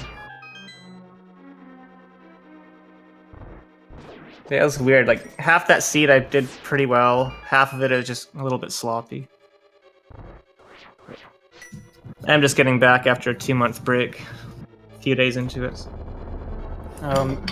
See the door who's doing tracking for us in chat saying that Mir is being reported in Ganon's Tower Big Chest. Nice. It's Wait, the who best checked place that? for it. I don't know who checked that, but makes sense. I figured it had to be in Ganon's Tower. Maybe someone's looking for silvers or something. Yeah, or maybe I mean there's quite a few people done at this point, so maybe I wouldn't someone be who finished surprised. early went back and checked. Where did Oh, yeah. Ganon say the silvers were? That's a good point. I actually didn't read for either of your fights what he said. Yeah, I actually didn't pay attention to that either. I want to say it said Light World, but I wasn't looking too closely. I think I'm just in like such a habit of like when I'm racing myself that I don't read what he says at that point, that I just forget to do it when I'm doing commentary. Yeah. Which is not a good habit. That's confirming it was in the light world somewhere. Might have been Ether or Bombo's tablet. I doubt anyone checked those by the time there's access. All we had was Ether tablet check, and that was just a arrow upgrade. Wait, so Yeah, the who Bombo. else was racing? Me and Mentos and who else? Ekos and ranubristhebeard, Oh yeah. and they're both in Ganon's Tower currently. Ranubris is just a little bit ahead. Going Yeah, he through the was- gauntlet here. Heading into the double helmet room with Ekos just about to start the gauntlet. So Mentos, were you scared going into Ganon's Tower with, you had 10 hearts and green mail? At that point, not really, just because Butter Sword and 2 fairies in the bottle, so I felt like there was not really much chance of that going terribly. Yeah, good call. Restocking on health and such along the way, and going into that fight with fairies. I rarely ever take that ferry pit stop. That was one of the few times I was like, I should just do it. Yeah, I played so terribly in that first half hour that I just started to feel like I had to take every safety I could. Yeah, I know, me too. Going up GT, like after the big key, my first few rooms, I don't know what I was doing, but I needed fairies after that. I think Super Nin, you got trolled once by Moldorm. Oh, Moldarm 2? Yeah. Yeah. He kind of pinned me in a corner. I was in the corner. I was like, I could try to hover out of this. But, Oh yeah, you showed off your little hover over the Ganon hole. A little bit of swag before the end. yeah, I was just having fun. Yeah, as you should. That's what these are for. It'd be funny if Mentos passed me because of that. It was really close. It only ended up being a few seconds between you two, and that Moldarm 2 fall closed the gap quite a bit. And then you came back up and you dashed through him and took another hit. And I was like, for a split second, I was a little scared that you were gonna fall again. I thought I might go in again too. I was like, don't you dare. Yeah, you made up a little bit more time on Aghanim too. You did get a triple. I think Mentos got a few doubles. So you were able to finish Aghanim 2 one cycle quicker. Yeah, I completely whiffed on the second cycle. Just 3 2s, but with a 0 in the middle. Yeah, but it's still a really good Aghanim fight. I think 4 cycles is pretty reasonable. I actually don't think I've ever got a 2 cycle before. I'm trying to think of it now. Yeah, 3 triples is really hard, especially ever since they added back in blue balls. Gone are the days where Aga never did blue balls. Mm-hmm. Those are good times. I was getting worried I also missed a shot on Aga 1 using the bug net. I was worried that I was going to get a cycle of just blue balls if it wasn't my last shot. I hadn't been counting. I think you were the only thankfully runner. you didn't. I think you were the only runner who did swag Aghanim strats for Aga 1. And then we got Ranubis entering phase 3 of Ganon. Oh, Sniped by one of those fire bats, so he's got a fairy in tow. both Runiverse and Ekos getting saved by the fairy in the bottle. Yeah, synchronized death and revised by the fairy there. Ekos about to enter Moldarm 2. Yeah, I might actually watch the VOD back before I go to bed, check out the routing differences or something. Yeah, like I said, it was definitely a fun seed to watch and commentate on. Particularly just like all of the items available at the start of the seed. Yeah, that really opened up Really fast. gives everybody lots of options. I was so sad when Thieves Town was a pendant, though. It's always I sad feel to see like- Thieves Town as a pendant. Oh, Ooh, no. Renubis entering that final phase again, and unfortunately had him teleport right above him and then bumps into him, taking a ton of damage and getting knocked into the pit. But I mentioned this actually on the commentary that when you get that super early Dark World access with the hammer, I feel like Thieves Town is like always a pendant. Yeah, like I even marked it as a pendant, and after I beat Mothula, I ran to Thieves Town and I was like, I'm gonna do this one too, I'm so excited. Then I walked in and was like, wait, that's pendant music. I totally forgot it was a pendant because I was just so excited to go in and finish 2 dungeons early. At least it was a green pendant, so it wasn't Yeah. like any harm in doing it. And it I did was like- have flippers and lamp, which Yeah. are nice. Yeah, I stopped for a second, I was like, wait, and I was like, I'm here, I might as well do it. And it worked out.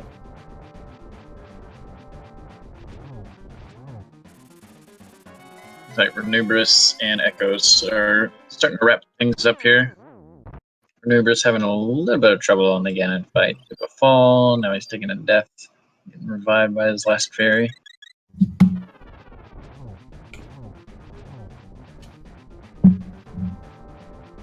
So, guys, I guess we'll start with Mentos. What advice would you have for anybody out there that was just getting started running the game? Mostly just don't get discouraged when things don't go how you plan, whether it's a bunch of deaths or whether it's, not being able to find a location for ages. You get better by kind of forcing your way through it and going past that. Yeah, for sure. It's like any other game you play or anything you do in life, really. It's just practice to get better. And this is both like a mechanically and mentally taxing like game to play. At least if you're trying to race and go fast. There's a lot going through your head when you're trying to route on the fly. So, but you just keep at it. Yeah, I know when I was starting out, I gave up on a lot of seeds, and it kind of pushed me back a lot just because, I can't find this item, I'll just, give up on it, go on to a different one. That took a lot longer to learn everything. Yeah, there's different ways to do it. I mean, I did it kind of similar when I first started out, but like I would get stuck on a seed and then I would eventually just look up what I was missing and then I'd be like, okay, now I know where that is for next time, and start over. I will say the community in general is extremely helpful. It's probably one of the best communities, one of the best online communities I've ever come across. For sure, super friendly. So Renubis here, unfortunately, misses his torch glitch on Ganon as he's making his way through this final phase, and his torches got super out of sync, and there's a fall! Uh-oh. Fall, that's very unfortunate. Luckily for Ekos above him, he got the torch glitch. He's making his way through the 4th phase. Not sure how many slashes he has left. Renubris is going to have to go to the witch's house and get some potions. I'd say if there's anyone watching right now that's has even considered trying to get into this, I'd just do it. You'd be surprised how fast you learn. Because I know some people get discouraged by like, I don't know if I have enough time to learn this, or there might be too many players that are too good and I'll never get anywhere, but you can actually learn this really quick. There's a lot of new people who are like learning fast, already competitive. I remember I just think 2 weeks of practice, and I felt like I was already competitive. The best way to do it, I think, is not just practicing seeds, but also watching other people. Maybe go to streamers who are interactive with their chat, just ask them questions. And that's kind of how I learned. I just joined a lot of different streams, asked questions, and that's about it. Yeah, just a couple weeks, and yeah, you'll be pretty decent at the game. You learn this really fast. Not to interrupt you real quick, but there's Ekos finishing 34th place with a 2:05.24 and a race PB from the looks of things by 5 minutes and 59 seconds. GG to him. Yeah, to piggyback on what you're saying there, please give our lovely runners that allowed us to restream for everyone's entertainment there a follow. Just threw out all of their Twitch links in chat there. Especially if you're, as you mentioned, if you're interested in watching them, if you're interested in learning, watching is a great way to start. And if you're interested at all in playing, just give it a try. As I said, and there's players of all skill levels, so it's super accessible, and there's no need to feel like you need to be as good as like the really high level players, the Andys, the TGHs, the Bens, Cransoons, all the people that made it really deep into the primary tournament or the secondary tournament. Because it's just the community has grown so large in the last year that even if you can't clear every seed in an hour and a half like some kind of god gamer, there's definitely going to be people that you can compete with. Yeah, there are races all the time. Just like not even the ones that are like streamed by speed gaming. There's just races people compete for fun. And also, GG Ekos. Congrats on your PB. Hello. Yep. GG. Congrats on your race PB. That was a good race, man. Yeah, it was okay. I probably should have shaved like 10 minutes off of that because of a dumb death to Vitreous and then going into the back of Skull Woods early on. Ugh. But all in all, not bad. It's my second race I've ever done, so it's, yeah. Oh, that's very good. So, you were vehemently trying to put off Aghanim. You really didn't want to go. Yeah, there's a lot that I could do. There were a lot of dungeons that I could clear, and I figured if I can find the mirror, then I don't have to go to Aghanim. But you know, none of the places that I went, specifically Turtle Rock, didn't have the mirror. So, like I said, I was just hoping for the mirror to be in one of those other locations, then I wouldn't have had to go. But you know, it's a gamble you take. Sometimes it pays off, sometimes it doesn't.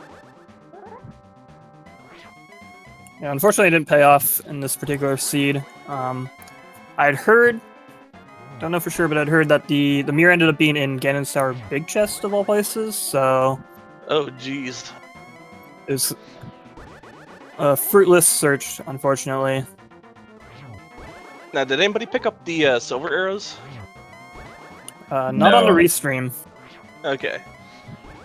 I was hoping I didn't miss something blatant out there. Might say somewhere here in Discord spoiler section. And there is Ranubis finishing up Ganon. And Dot Dunning with an official time of 2:09.05 in 38th place. So GG to Ranubis. I think someone just said silvers were Bombos tablet. So they were mirror locked. Oh, okay. So yeah, what a terrible place for him. Mirror in Ganon's Tower, Big Chest. But yeah, To go to Bombos tablet to get silver arrows. Nice. Yeah, I mean, regardless, that was a really fun seed, and I also kind of made a little mistake in Ice Palace. So I was like, you know what? I'm just gonna show off that I can at least do one Ice Palace bomb jump. So it's definitely not expecting the hook shot to be on Cold Stare, though. Yeah, that's a rough place for the hook shot. Pendant, Also, Ice Palace, Cold Stare. also, how about that bow location? That was pretty trolly. First chest. It was either going to be, it had to be a small key or the bow, and it happened to be the bow.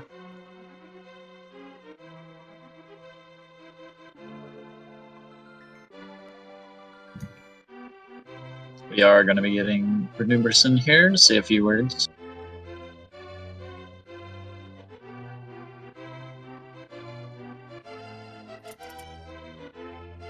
Hello. Hello, GGU, sir. Thank you. Yeah, So that was congratulations. Thank you. Yeah, what were your overall thoughts on that seed? Well, I thought it was a fun seed altogether. I actually enjoyed playing the seed. Unfortunately, my execution was not exactly what I would have liked it to be.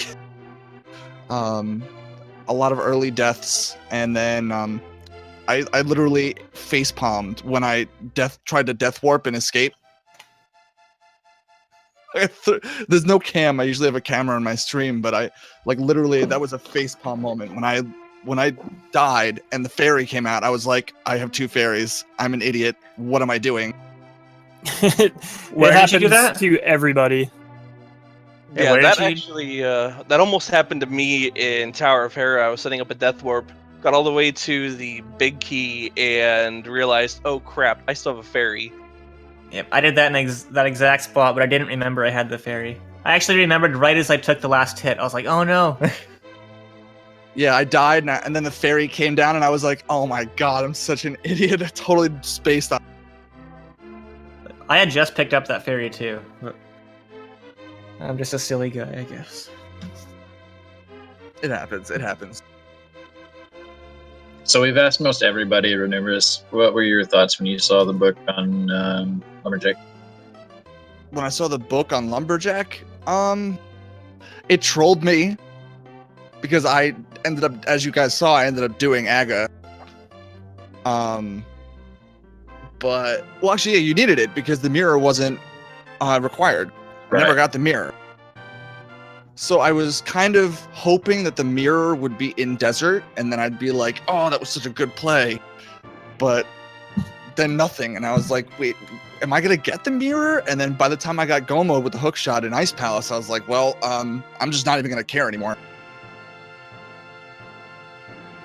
Yeah, mirror was in Ganon's big chest.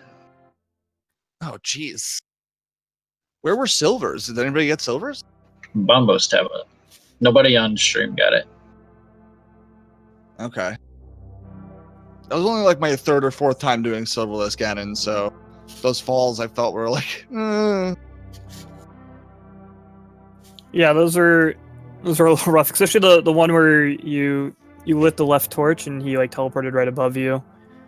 Yeah, I hugged pissed you him right and off. he knocked me off.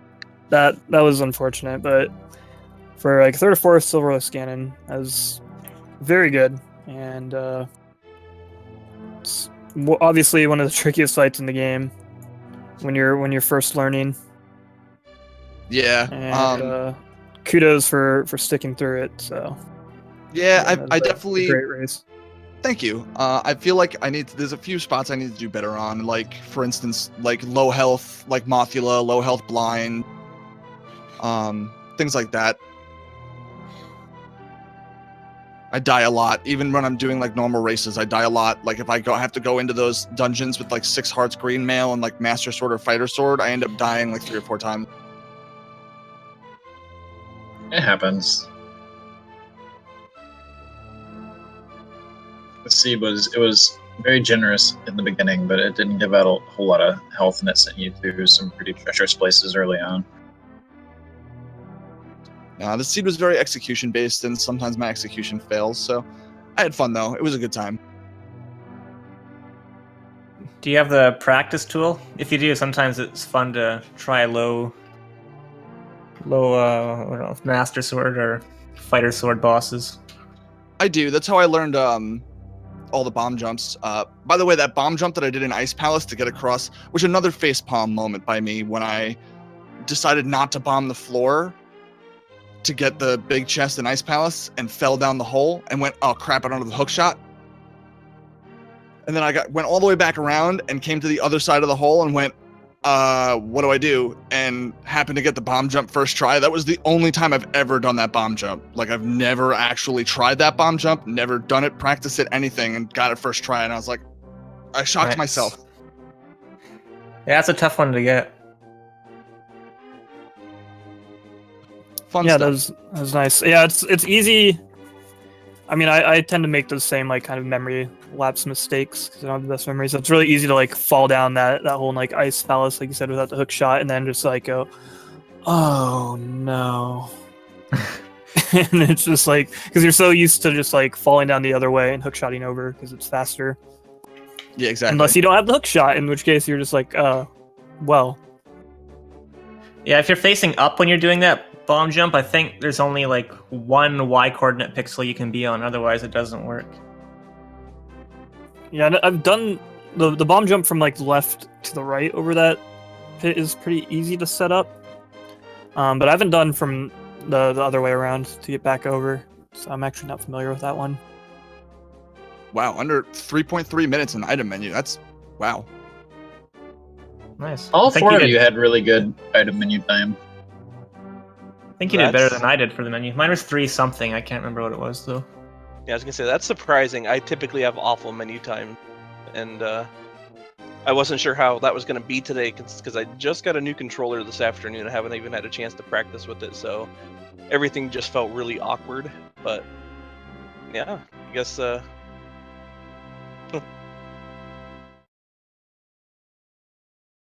But it looks like we're going to be trying to wrap things up here soon. You guys have any last thoughts for everybody?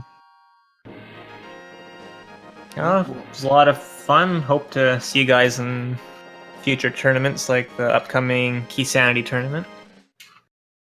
And everyone watching that wants to get into it, you gotta do it now. No, I'm just kidding. But it's a lot of fun. Thank you guys for having me for the restream. Don't forget to follow all the runners, follow the trackers, follow the commentators. We do a lot of running in this, and a lot of us continually run this and do races. So if you like Link to the Past and you like what you see, just come hang out with us because we do this all the time, not just on speed gaming. I've said it before, I'll say it a million times. This is one of the greatest communities out there. Yep, and Agreed. Agreed. as previously mentioned, if you feel like picking it up or learning, please give these people a follow. Go check out their streams, learn something, or you can just hang out, have a good time. Just give them a quick follow. Costs you nothing. 0. What a deal. Except maybe your sanity once in a while. Definitely show our trackers, Recitador and Meekend's bots for tracking for us. They did an outstanding job. Yeah, definitely. And then, yeah, just thanks to them, thanks to the restreamers and everyone here at Speed Gaming. A lot of things go down behind the scenes to bring these races to you 3 times a day, which is just impressive. Is We that have just a mystery race tomorrow at 4 p.m. Oh yeah, we have that tomorrow at 4 p.m.